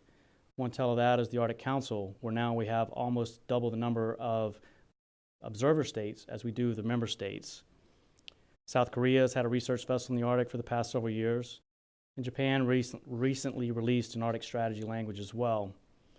Of course, can't talk about the Arctic without talking about Russia and China. Commandant hit on them pretty heavily, but just to reemphasize, they both declared the Arctic as a strategic priority, either explicitly or through their actions. All aware that Russia has the most icebreakers of any nation, they're recapitalizing and building new infrastructure across their North Slope to include military bases and capabilities. That said, as Commandant mentioned, we have a good working relationship with the Russian border guard, as we have similar interests related to illegal fisheries, search and rescue, and spill response. With China, they certainly have Arctic aspirations. China released their Arctic policy document back in January. This past September, they took delivery of their second icebreaker, which is their first home-built icebreaker. They certainly aren't building icebreakers for nothing. Talk about Canada just for a second as our closest both ally and our closest neighbor in the Arctic. Canada last year released a defense policy document with the moniker Strong, Secure, Engaged. Arctic is prominently featured in it, and it addresses a lot of similar issues and concerns that we have. Arctic security, great power competition, gray zone conflict, and also the need for enhanced cooperation. I mention this specifically because the language is very similar to the language that we have in our 2017 National Security Strategy and our 2018 National Defense Strategy. Both talk about increased great power competition across the globe and the need to be able to respond, influence, and shape those competitive spaces. Neither document calls out the Arctic specifically. Well, NSS has a slight mention on, I think, like page 40. But other than that, it's not hard to draw the linkages between those objectives in these documents and the Arctic. For example, the NSS talks about leading in multilateral forums, which the U.S. has certainly done in forums like the Arctic Council, Arctic Coast Guard Forum, and the International Maritime Organization. The NSS also states that competition doesn't necessarily lead to conflict, as the Commandant mentioned, but that in America, that successfully competes is the best way to prevent that conflict. Talk about where we're going with our strategy a little bit. As Commandant mentioned, we first published an Arctic strategy in 2013 with a 10-year planning horizon. So at about its half-life, it's a natural time for us to review and affirm our Arctic intentions based on the changes that have occurred in the last 5 years. Coast Guard vision is largely unchanged, which is a cooperative, safe, and secure domain that enables legal, environmentally responsible maritime activity. This end state must also harmonize the needs and requirements of other Arctic's diverse stakeholders with the preservation of the United States' national security interests. We also continue to invest in the original 3 objectives because they remain sound and valid, because we've had positive outcomes in both the operational and strategic environments through them. These objectives are improving domain awareness, modernizing governance, and broadening partnerships. But what we are updating is a renewed emphasis on why the Arctic matters, with a very specific national security focus. All of our Arctic objectives have a linkage to national security, and the ways and means by which we impact Arctic security are through leadership, cooperation, and presence. I want to clarify what we mean by national security. Neither the 2017 NSS or 2018 NDS define national security, and I'm certainly not going to try to do that either. But what I found more often than not is when I hear people talk about national security, they often think about national defense. I was glad to hear Mike broaden that out a little bit, talk about border security, and I forget the other ones, economic security, and a couple others you threw in there, but which hits what we're talking about. Rather, from our perspective, at least, national security in the Arctic is an interconnected set of governance issues related to sovereignty, safety, and stewardship. Again, I stole this slide from Canadian counterparts, so again, a lot of similarities in what we're doing and the interactions that we're having with Canadians. Some of the national security imperatives that we refer to when we talk about why we have a strategy is border security, critical infrastructure protection, economic security, environmental security, food security, geopolitical stability, human safety, national defense, natural resource protection. These are kind of aligned with the bubbles up here, but they're not unique to those bubbles. There's an interconnected piece to all of these. Food security, for example. You have food security from an economic perspective in terms of the amount of fisheries that come out of the Bering Sea. You have food security related to the people that live in the region.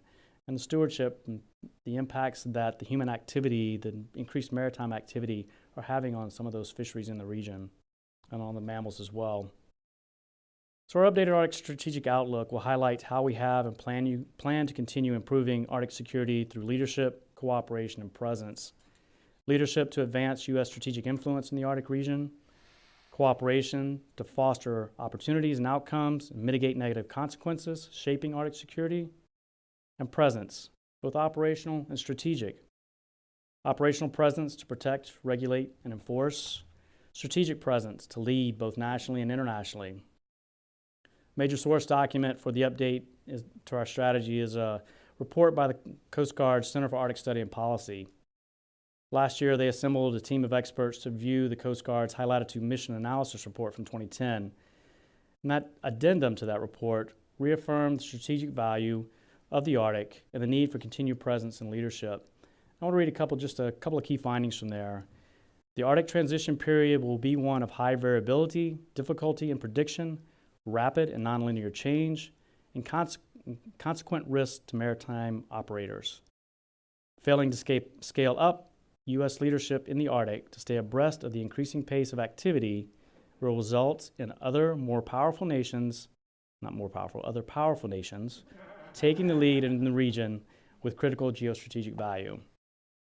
With that, I want to close with just a couple of graphics to kind of emphasize those points. This is a slide, if you've heard me speak before, I've used this a time or two, and I've borrowed this slide from Admiral McAllister when he was our District 17 commander. It really highlights a lot of the, it's not all of the, but a lot of the interesting vessels that are operating in or near U.S. waters and the lack of U.S. sovereign presence in the region. So fast forward for a year. This is a similar example of what we're seeing. It's certainly not a decrease in the amount of interesting vessels operating in and near our U.S. waters. And again, lack of our foreign presence, sovereign presence in this region. It's not for lack of trying. At this time frame, during September, I think Healy was down in the Seward area changing out crews, and I don't remember the white hull in the region, but it was either down around the Aleutian chain refilling with gas, but this is days away. At least 3, if not 5 days away to getting up just above the Bering Strait from some of these regions here. So a couple key points with this slide up here as the backdrop that I want to emphasize that I hope our strategy conveys in the update. As the Arctic continues to evolve, we must act today to prepare for future challenges and to shape those possible futures rather than simply responding to them. Currently, the Arctic is a cooperative domain, but a growing competitive space. And again, Commandant mentioned he likes to use this, so again, what my boss finds interesting, I find fascinating. Secretary Mattis's comments: we must cooperate where we can, but be prepared to compete vigorously where we must. And as the Commandant also said, competition doesn't always lead to conflict. A competitor in one sphere can be a partner in another. As a nation, we must assert our sovereign rights and responsibilities in the Arctic. And we must also promote responsible activity and governance, and we can best do that through leadership, cooperation, and presence.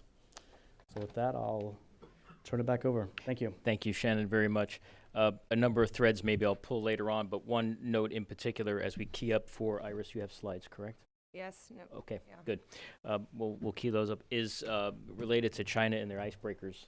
Currently, they match our number of icebreakers, and yes, they have a new one going in. But to me, a couple of things fascinating about that is that, aside from the number, is that it is home built, and that means they have the capacity, the wherewithal, the investment dollars, and a future vision for their building of icebreakers. That's one story to be told. It probably won't be their last. The second is that they actually have the gear up to staff, crew these kind of vessels. That I know is a long chain to do the staffing, the background, all of the work that needs to get done to actually run an icebreaker. You just don't grow icebreaker captains every day. And so that tells us something about their future forward-leaning strategy, their Polar Silk Road aspirations, and their public statement about being a near-Arctic nation. So just the fact that they've built their own, to many of us, that has a lot of implications aside from the number of icebreakers that they have. So maybe we can just talk a little bit about that when we come back around. I'd like to turn it over to Iris now to talk about the Air Force and their strategy efforts. Thank you, Mike. Yeah, what I was going to say when you asked if I had a PowerPoint presentation is that there's no good Pentagon employee would show up to a presentation without a PowerPoint slide. I won't ask. So thank you all for having me here today. I'm a senior advisor for the U.S. Air Force. For the last couple of years, I've been working on strategic operations and strategy for the Arctic region and working on deepening our partnership with allies. So I'm going to speak a little bit about our current and future thoughts about the region, but I also want to start briefly with a bit of history. We've been operating in the Arctic region really since the beginning of the advent of the Air Force in World War II. This is a cover of a book, The 1,000-Mile War, which basically depicts how the Japanese invaded Alaska, and air power really played a crucial role in defeating that invasion. And there was a lot of lessons learned about how we can better use air power and some of the environmental challenges that are very real to that region. As we move to the 1950s, we decided that the Soviets are creating a very existential threat with long-range aviation and bombing and missiles, and we needed to start seeing better over the poles. So some of this technology that we started to look at was actually very rudimentary in the beginning. We had a ground observation corps, and I don't know if you're familiar with that, but there were advertisements across the United States for a 1 million-man volunteer service to actually use your eyes to watch and see and phone in when you saw things coming from you from the north. We've advanced in our technology, as you can see, starting from the border of US and Canada, slowly moving up to mid-Canada, and then slowly to the distant early warning line. That's the technology that we had in the 1950s, and I'll speak a little bit more about that warning system later on. But then it wasn't enough for us just to see what was coming at us. We actually needed to figure out how we could physically intercept. So this last photo is from 1956, not a photo, it's actually a painting about our first generation fighter aircraft that we would use to intercept long-range bombers coming at us.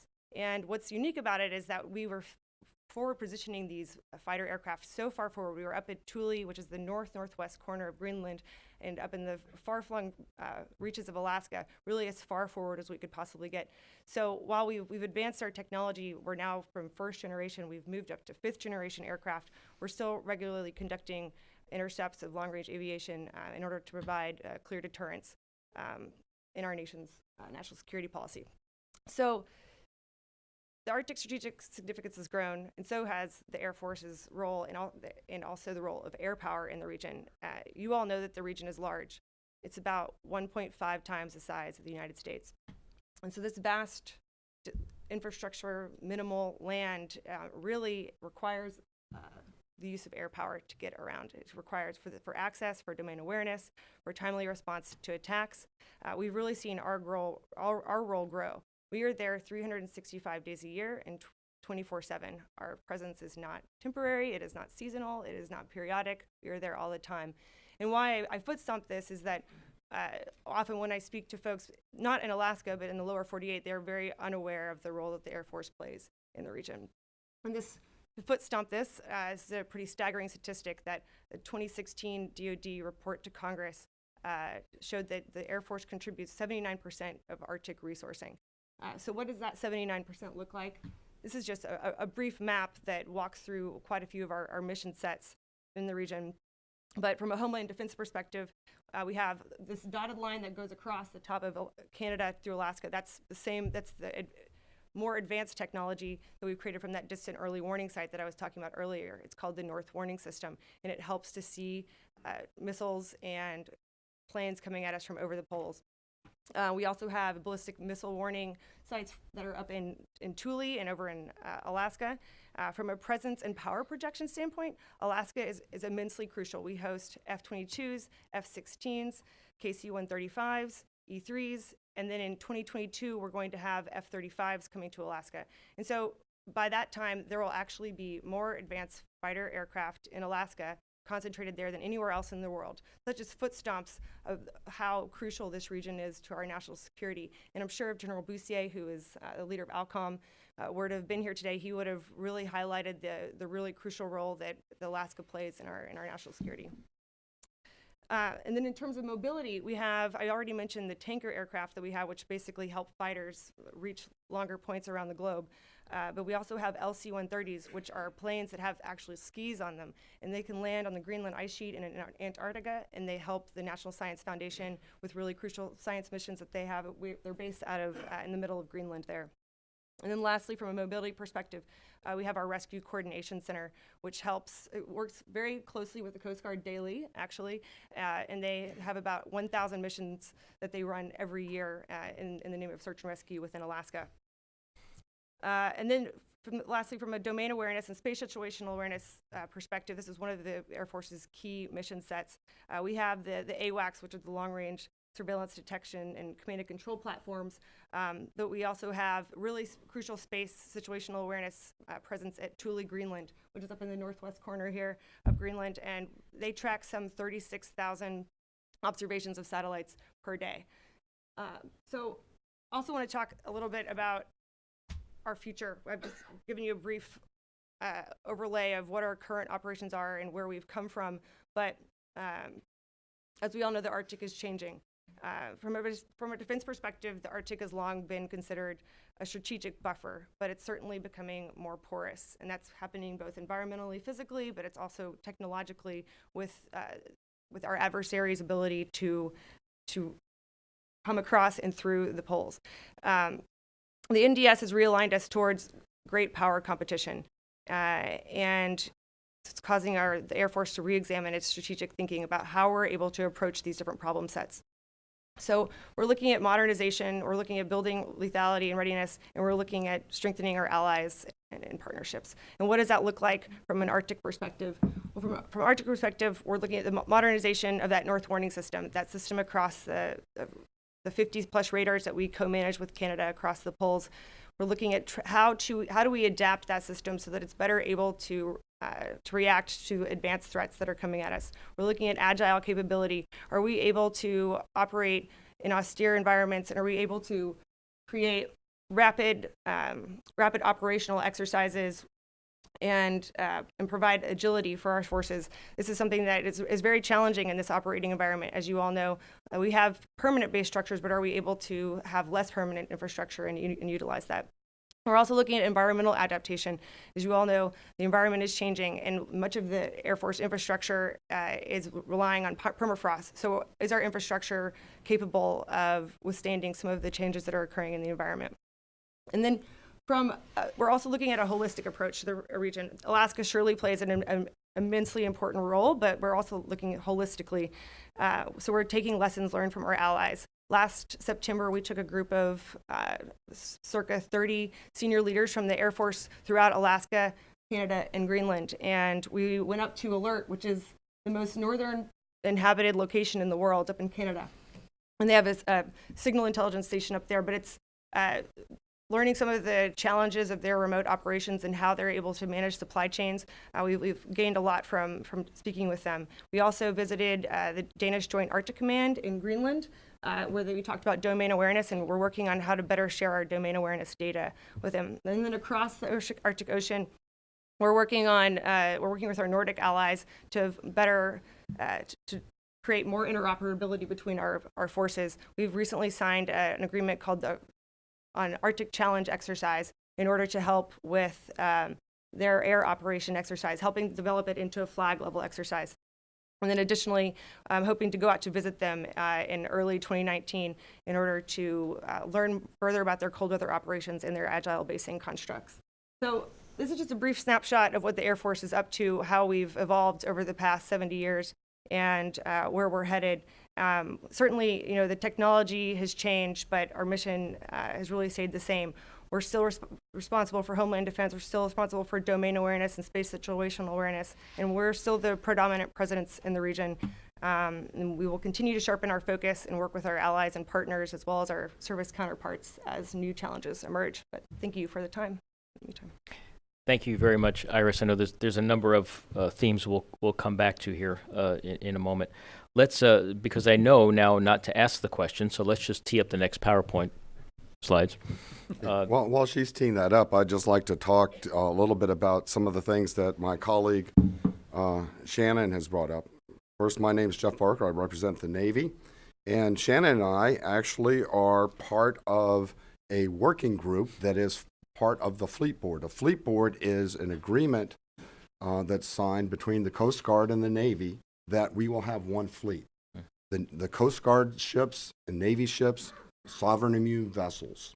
And so we meet every 3 or 4 months to talk about Arctic issues, and it's a great way of exchanging ideas too. So we do that.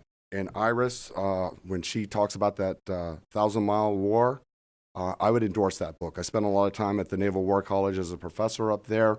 I used that book to write an exam just to get students to write about how hard it is to operate in the Arctic, the time, distance, space. But the lesson learned actually is that if you want to succeed, have a Navy operational commander, because the operational commander was out in ADAC, was Admiral Kincaid, and he had to control all the Army Air Corps, all the Army, the Canadian and the Canadian Air Forces to achieve one objective, and he did a pretty good job out there. So, and it's also interesting too that the president actually, and FDR visited Adak in 44 and Kodiak after that, after he'd been in Hawaii to decide that we were going to do an invasion in Leyte. So it's kind of interesting. All right, I'm going to ask a question. How many submarines do you see in this photograph here? There's two U.S. There's another one that you don't see. Okay, this is 2018 for ISEX. There is a British submarine there. So when we talk about how we're going to go after the Arctic, one of the things you're going to see in our strategy is we're not going to do it alone. We're going to do it with a whole of government approach, like Mike said. But as you're going to see, it's going to get into using our allies as well. So it's a very difficult place to operate. When Shannon was talking about all the vessels that are up there, you don't see these vessels because when they're in there, this technology that we have, this money, you don't see them. Okay, we get questions all the time from Congress. What are you doing up in the Arctic? Well, most of the missions that the Navy has to accomplish, we can accomplish with these submarines. They are a tremendous asset. It's unbelievable. No other nation in the world can do what we do with our submarines. So, all right. Can I go to the next one? Oh gosh, I'm sorry. Oh, sorry. All right. Oh, I did something wrong here. Okay. So, what are our Navy strategic objectives? Okay, our Navy strategic objectives in the Arctic, we really developed these. These come from the 2016 Department of Defense Arctic Strategy. Okay, it's mom and apple pie. The bottom line here, the promote partnership within the United States government and international allies, if there's any takeaway from the Navy, is that we are going to accomplish our objectives with the rest of the government, and we're going to need help from other people. We can't do it all ourselves. Okay, we've been up there a long time, and I just like to point out that picture there, you know, that we get up there to the Arctic. Here's the USS Honolulu. This is about 10 years ago, surfacing up there near the North Pole. Turns out that we're not the only ones there, all right? So a lot of times we think we're there. There's other folks there. Okay, so let's talk a little bit about our strategy. The strategy, all the way over on the right, you see what I'm calling the strategic outlook for the Arctic. Okay, that's still in draft now. Over the years, the Navy has done a pretty good job of articulating what it wanted to do in the Arctic. In 2009, the then CNO, Admiral Ruffhead, formed an organization called Task Force Climate Change because he saw that the things were changing. With Task Force Climate Change, the first thing that Task Force Climate Change did was come out with an Arctic roadmap for 2010. In 2014, we realized that that wasn't good enough. We needed, an update. We did a 2014 update. Senator Sullivan has convinced us that our 2014 update isn't really, keeping pace. We're going to have an Arctic strategic outlook out now. But we're developing that in the light of we've got a national security strategy, which the president has signed. Okay, it's directed by law in order to do that. The national military strategy will be coming out soon. That's also directed by law. There's a funny story about the national defense strategy is that a few years ago when Secretary Rumsfeld was the secretary, the chairman of the Joint Chiefs comes in there and he says, hey, here's my national military strategy. And Secretary Rumsfeld goes, what are you talking about? How can you write a strategy? I haven't even put out a strategy. Well, there's no statutory requirement for you to do so, sir. He goes, well, you pull that back, I'm going to write a strategy, then you can write a national military strategy. So that's just the way it is. And so from the latest national defense strategy, you keep hearing about this great power competition. That's where that comes from. This is Secretary Mattis, and he had a small team of people that put this thing together within DOD. And then we have just come out, and it's classified, a Navy strategy. Within the next week or so, the CNO is going to release his design. That is going to be the unclassified articulation of what is in our classified strategy. So that will be, and then that leads us to our Arctic Strategic Outlook. But the Arctic Strategic Outlook isn't just written in a vacuum. We look at the 2016 Department of Defense. Okay, what are the key elements that we're going to do? Okay, so you're looking at this. Okay, everybody's talked about this great power competition. I see this as a balancing of space, time, and force. And so this competition is going to happen over a wide spectrum. It's going to be global, it's going to be regional, it's going to be in cyberspace. It's going to be high-paced, and it's going to be long-term. So the CNO wants us to think in terms of decades. And, you know, some people have brought it up. I think the Commandant, when he was here, saying, hey, the Navy's kind of busy in all other places, all right? And we are. But one of the ways that we're going to have to do this, what are our themes? The themes that are coming out of our strategy is the Navy has to be agile. We're not going to do anything unless it's sustainable. And we're going to work with our allies and partners. And I'd just like to point out one thing that the CNO has directed us to do, and it's in conjunction with the Naval War College. In the Naval War College, we're working on what we call the Arctic Scholars Initiatives. It involves scholars from the United States, Canada, Iceland, Norway, Sweden, Denmark, and Finland. We really wanted to invite Russia, but guess what? The State Department said, no, you can't invite Russia. We've met twice. We're meeting again. We meet all the time, you know, in cyberspace, exchanging ideas, but we're actually going to produce our document in Bergen, Norway in April or May. So it's going to be hard for me to have to go to Bergen. If you've ever been to Bergen, you would love to go. All right. But the CNO gave us a charter. His charter was, what will the partnership structure look like? What's the operational concept that we're going to maintain?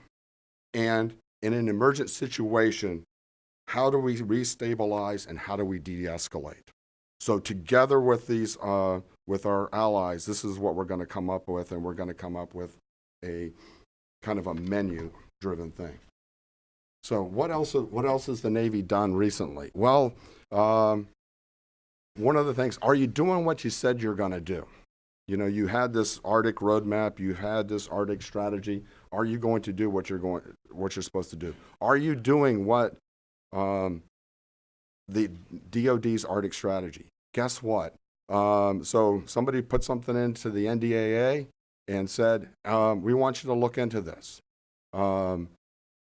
We did a report to Congress. We said we could do our job very well. The GAO came 180 days after the NDA came after our report. 90 days later, the GAO came in and did a study, and this is the copy of the report. I could get into the details, but let me tell you what, we're really happy about this. Okay, they said that what we're doing aligns with the DoD strategy. They made no recommendations, no comments. So we took that as that we're on the right track. Also, you mentioned the Trident Juncture. Here's a photograph just of Trident Juncture. This is a Norwegian boat here working with the most capable ship in the world, right now. It's the USS Harry Truman. And the sailors just had a wonderful time out there. So in closing, I'd just like to say, this is from 2016. And here, this is ICEX, and you see the ice camp that's set up there. What do you see? You see an ice camp, but you see 4 flags. We are going to do, in the Navy, we're going to work with our partners in the Coast Guard, with the Air Force, throughout the whole of government, but we especially need the international community to help us. Now, there's just one thing that's in the international, dealing with the international community. When I was at the Arctic Scholars Conference up in Newport with, a lot of my Scandinavian colleagues, there was one Finn. When I showed him this, and he goes, "What in the world are you talking about?" Okay, that's not the Arctic.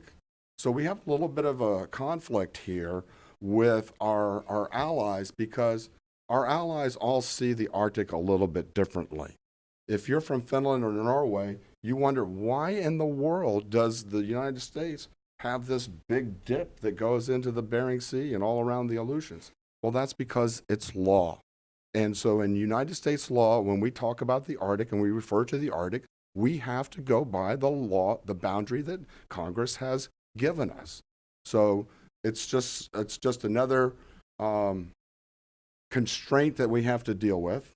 We understand it, and our allies try to understand it. But to be honest with you, right now, the focus with our allies is in what's the Norwegians call the high north. So anyway, that's where our strategy is. That's where we're going. We think we're positioned very, very well. I would also recommend to you that if you haven't done it, Senator Murkowski has a wonderful homepage. And on her homepage, she has a 6-minute clip where she's questioning the Secretary of Defense and the Chairman of the Joint Chiefs, and she's asking them about the Arctic, and their answers are very enlightening. It's from a appropriations meeting on the 9th of May, and just all three people, the Senator, the Secretary, and the Chairman, all represent our country very well. Thank you, Jeff. Right. So 2 recommendations, aside from all of this good content, we'll come back to. One is 1,000 Mile War, read the book, Yes. and Senator Murkowski's website. Yes. Okay, great. Next up is our colleague David Kennedy, the Senior Arctic Advisor for NOAA. David, thank you. Thanks. So NOAA has an Arctic strategy. We invest in the range of 100 to 120 million a year on Arctic science. So we feel like we're a player, and it's been interesting to be involved kind of in a lot of the new discussions around security. So NOAA, security, but I think in my slides you'll see we feel like we're kind of an integral part of security, and I think that's been substantiated repeatedly. The science, the environmental intelligence that we conduct is kind of the backbone for a lot of the thinking that has to go on from security. So if there's a theme for my talk, and I'm going to go through this pretty quickly, that would be it. Let's see, advance here. So here's NOAA's mission, and it kind of reflects what I've just said. We conduct world-class science in the atmosphere and the oceans, and try and take that data and information and transfer it as knowledge to solve a set of issues, a wide set of issues, and policy. So that's kind of what we're about. We conduct good science, and then we try and apply it in the right places. Thanks. Yeah. So next is Arctic Vision, and somehow I've lost the slides here, but I'll talk from this.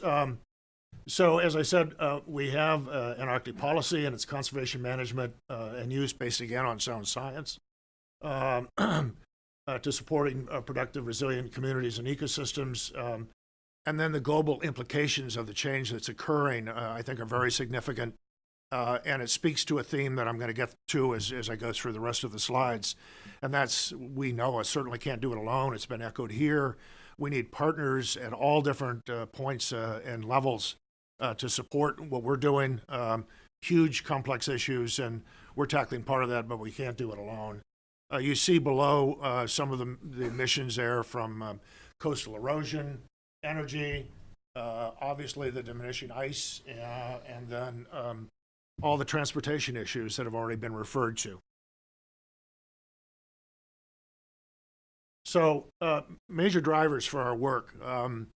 We have a new administration. The new administration talks about the Arctic a lot. We have, as our acting administrator, Admiral Gallaudet, he's been on the submarines that you saw in those previous pictures. He's very interested in the Arctic. So in talking with him and the other politicals, and then talking about what NOAA does in the Arctic, you see on the left some of the issues that they want us to think about when we think about the work that we're doing in the Arctic. You see on the right some of the criteria we've been using to establish the priorities for the work that we do there. And the work that we do there is a slide on it. I didn't put it up here, but obviously ice forecasting, very significant. Weather and water forecasting, again, the same. The changing ecosystem, documenting that and predicting where that's going to go. Another, charting. Charting is a huge issue for us. We don't have much of the Arctic charted. We do have an Arctic charting plan that we try and update every year. But but we have a long way to go to chart the Arctic. Spill response is another.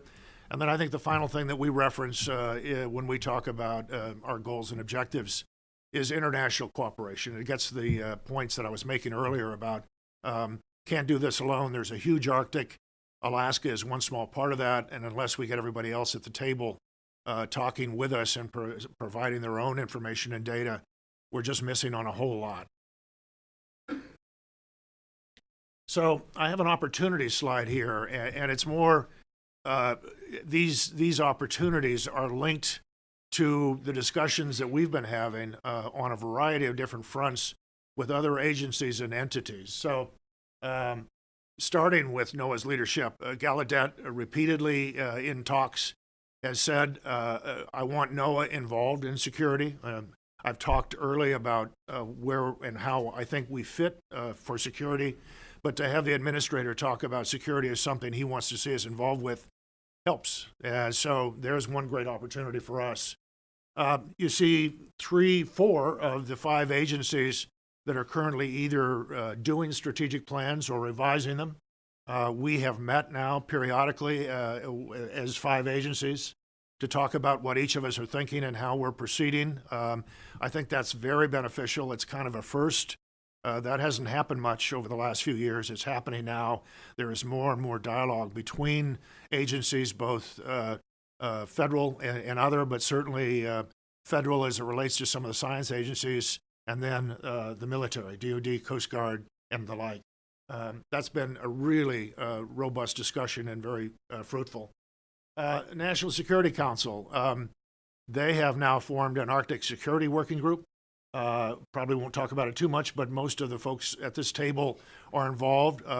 It has DoD, it has the intel community, but it also has NOAA at that table. We meet at the White House, started meeting 2-3 months ago, something like that, a couple of months ago.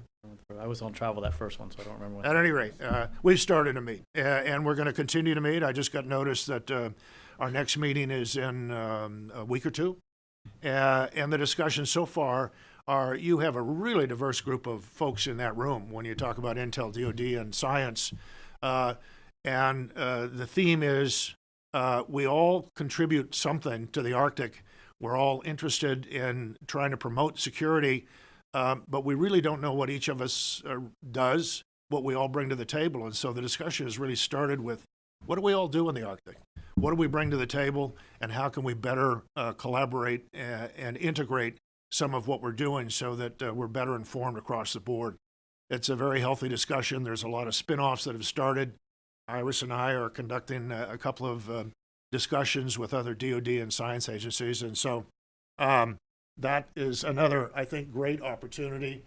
And then DHS. I don't know if it's been mentioned here, but Homeland Security has been working on an Arctic strategy of their own, and they are in the draft phase of that right now.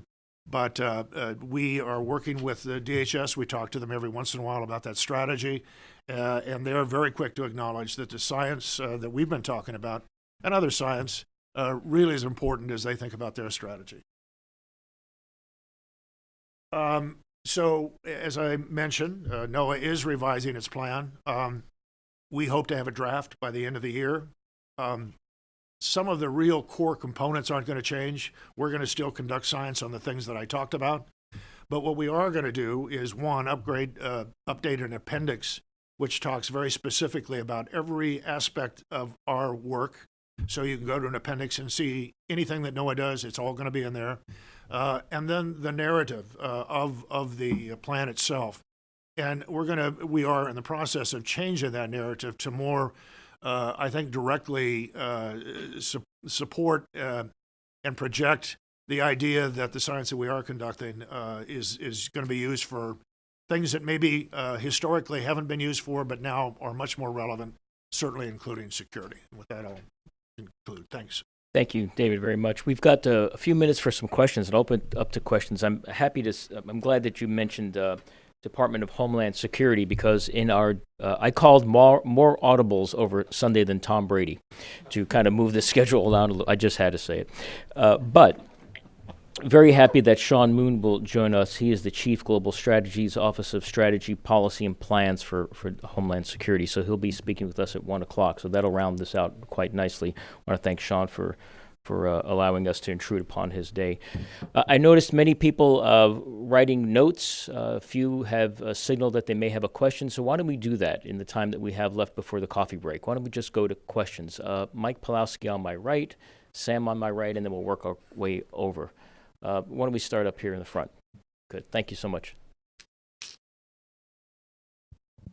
Thank you, Mike Pawlowski with Senator Murkowski's office. I'm going to be very provincial and complimentary for a minute.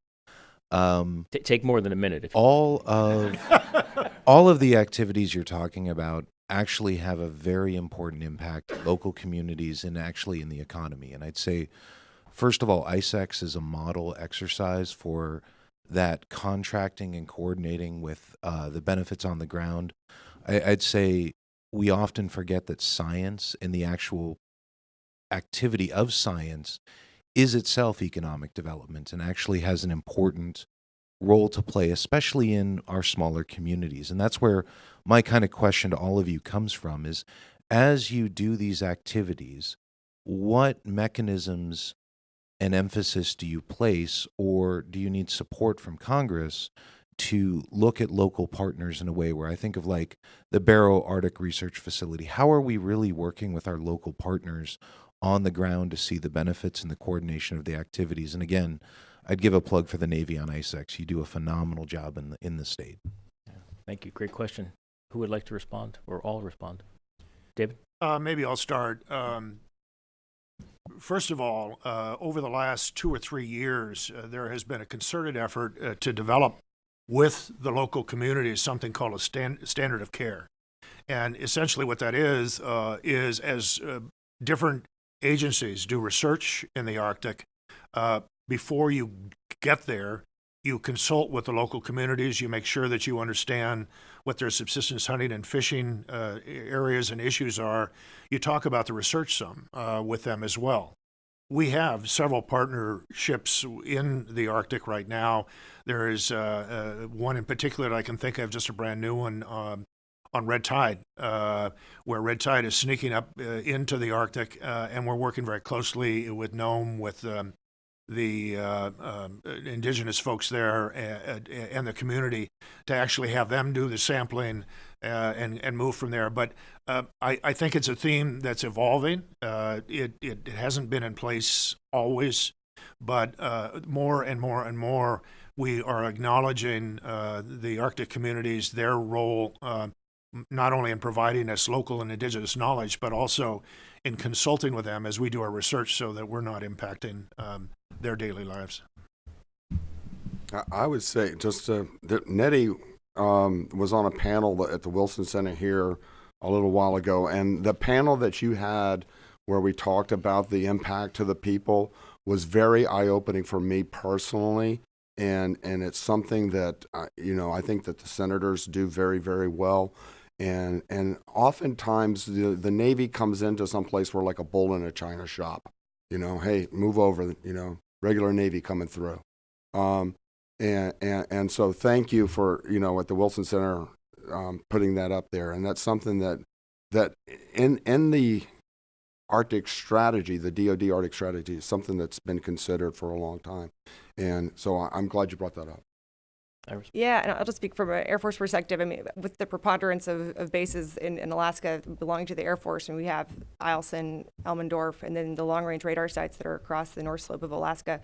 We work very closely with the communities, and we actually have someone that whose full-time job is to work directly with Alaska Natives and ensuring that when we're going to build something or when we're doing activities that we consult with them first, that they know that we're coming, that if we're needing to do construction or contracting, that we work with the Alaska Native corporations hand in hand to make sure that what we're providing for the community, what we're doing in the community is mutually beneficial. And to speak about the F-35 bed down that's coming, I mean, that's bringing in an influx of 10,000 plus employees to Fairbanks, which could really potentially override a community. But we have, we're working really closely with the mayor, who has a point person directly responsible for coordinating with the Air Force as we bring in these folks to, again, make sure that it's mutually beneficial. As Iris said, the District 17 office has a tribal liaison officer, and that's not just one person. I mean, that is one person, but they do a significant amount of outreach from the operational perspective. But talking policy-wise, so I try to travel out to the region 2 to 3 to 4 times a year to go to different areas to engage with the local communities and the Alaska Natives. A lot of times they come in during the summertime frame to enjoy the DC weather a little bit, I guess, which I can't understand why they want to come when it's 90+ degrees here. But they often come to Coast Guard headquarters and we meet with them. But in addition to that, so we rely a lot on entities like the Arctic Domain Awareness Center. They hosted a workshop. Sorry, Trish, I always forget the dates. Was that January? March. I think January because it was in Nome and it was blanketed white. But we had Coast Guard was there, NOAA was there, Alaska Command was there. The intent there was to talk a little bit about, as we're all updating our strategies, to understand their perspectives. They brought in a wide variety of representatives from Ukqiavik, Nome, Kotzebue, and I don't know where else. There was a significant number of Alaska Natives so that we could hear directly from them what their issues, what their concerns are. So as I'm going through our strategy update, that's one of the things we're really trying to make sure that we emphasize a little bit more than our original version. Put those Alaska Native concerns and issues in there to help broaden out that message on it. Thank you. Sam, and then we'll move a little towards the middle and then back over. We'll get them. We got enough time here for several. I'm Dr. Sam Hancock of Emerald Planet TV, and one of the things we were talking about is all the changes going across the Arctic and specifically in Alaska.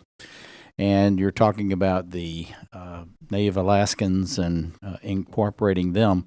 What is happening as far as new food and energy sources within these areas?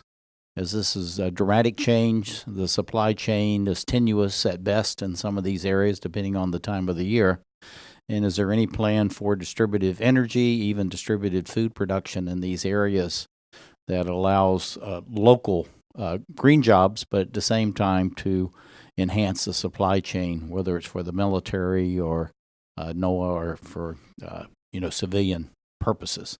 Because it seems like with all the changes happening, as we have to think in new ways as far as infrastructure and providing the basic needs of power, water, and food, in these areas. And thank you for being here. It's a great panel. You want to start, or you want me to? Go ahead.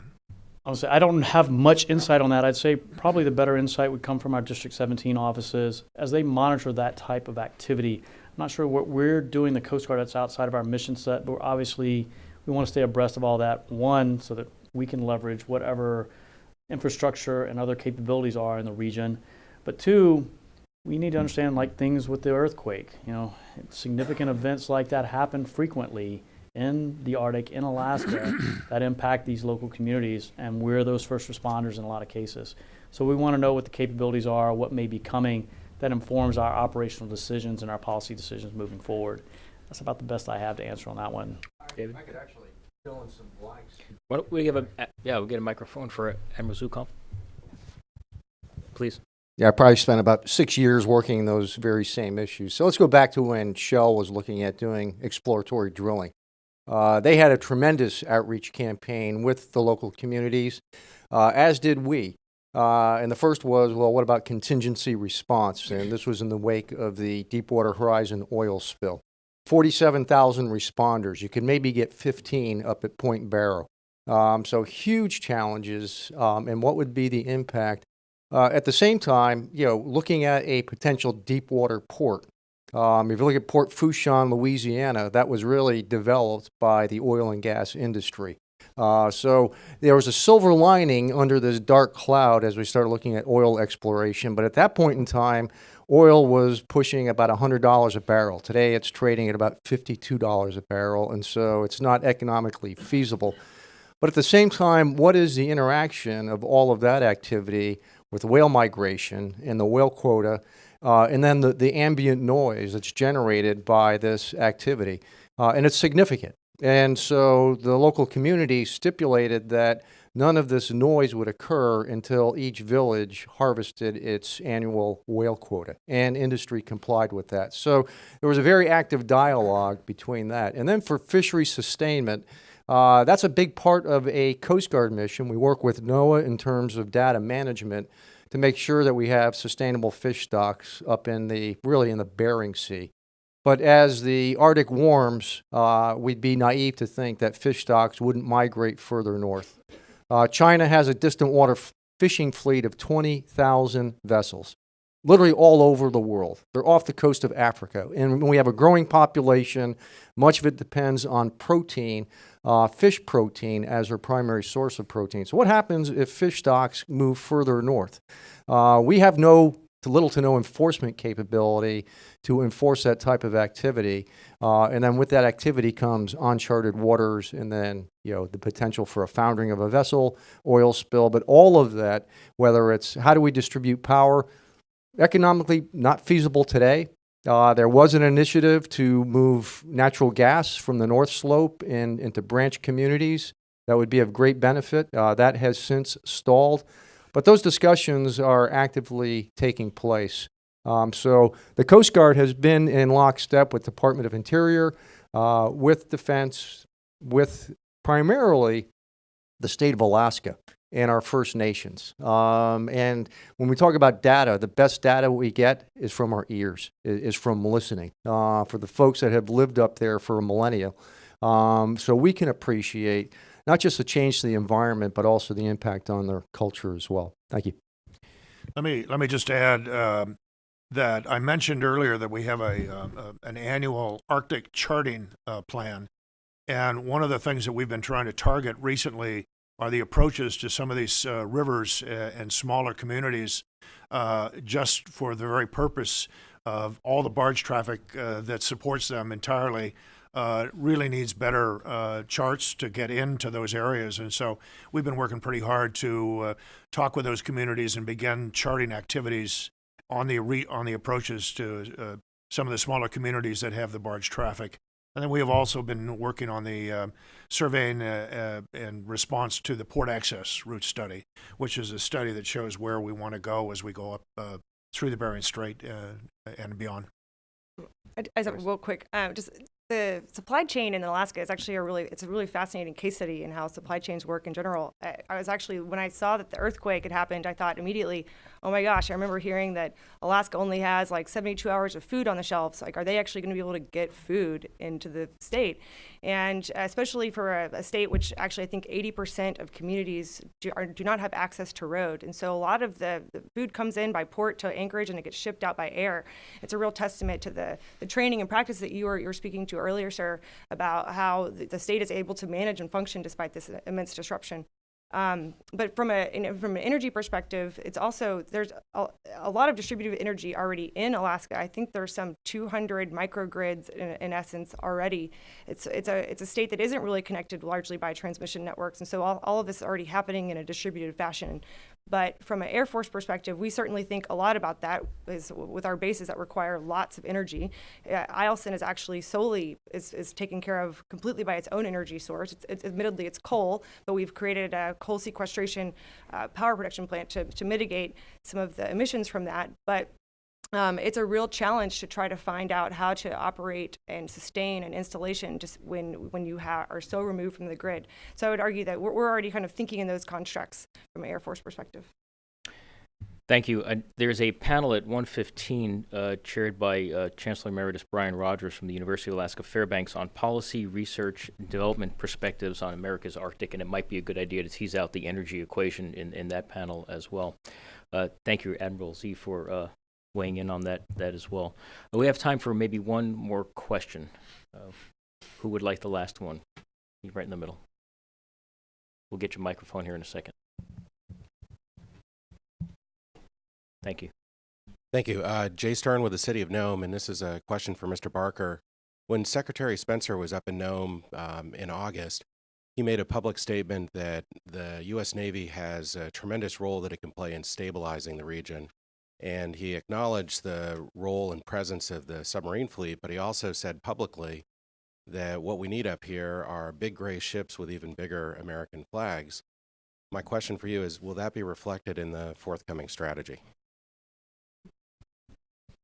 The strategy talks about what we need, and to be honest with you, the secretary, he can say that, But the Remember, this is being recorded Right. and will be streamed. the CNO is the one who's going to have to decide. And actually, the decision on where ships go belongs to the combatant commanders. We supply the ready forces. It's going to be the combatant commanders.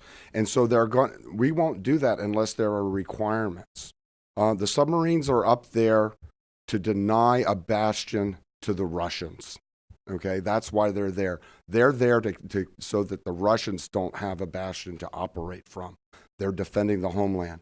If there was a combatant commander that has a mission that would require a gray hull ship, then they would do a request for forces, and that request for forces would be adjudicated with all of the other requests for forces by the chairman of the Joint Chiefs and the people in the tank, all the other Joint Chiefs, and then that's how it would decide. So the CNO really doesn't have the capacity as the CNO. He, as a member of the Joint Chiefs, he has a say. But he does, we don't operate those ships. So the secretary could say it's a good idea. It's going to be up to the combatant commanders to actually put the vessels there. Does that answer your question? Okay, one very quick follow-up, please.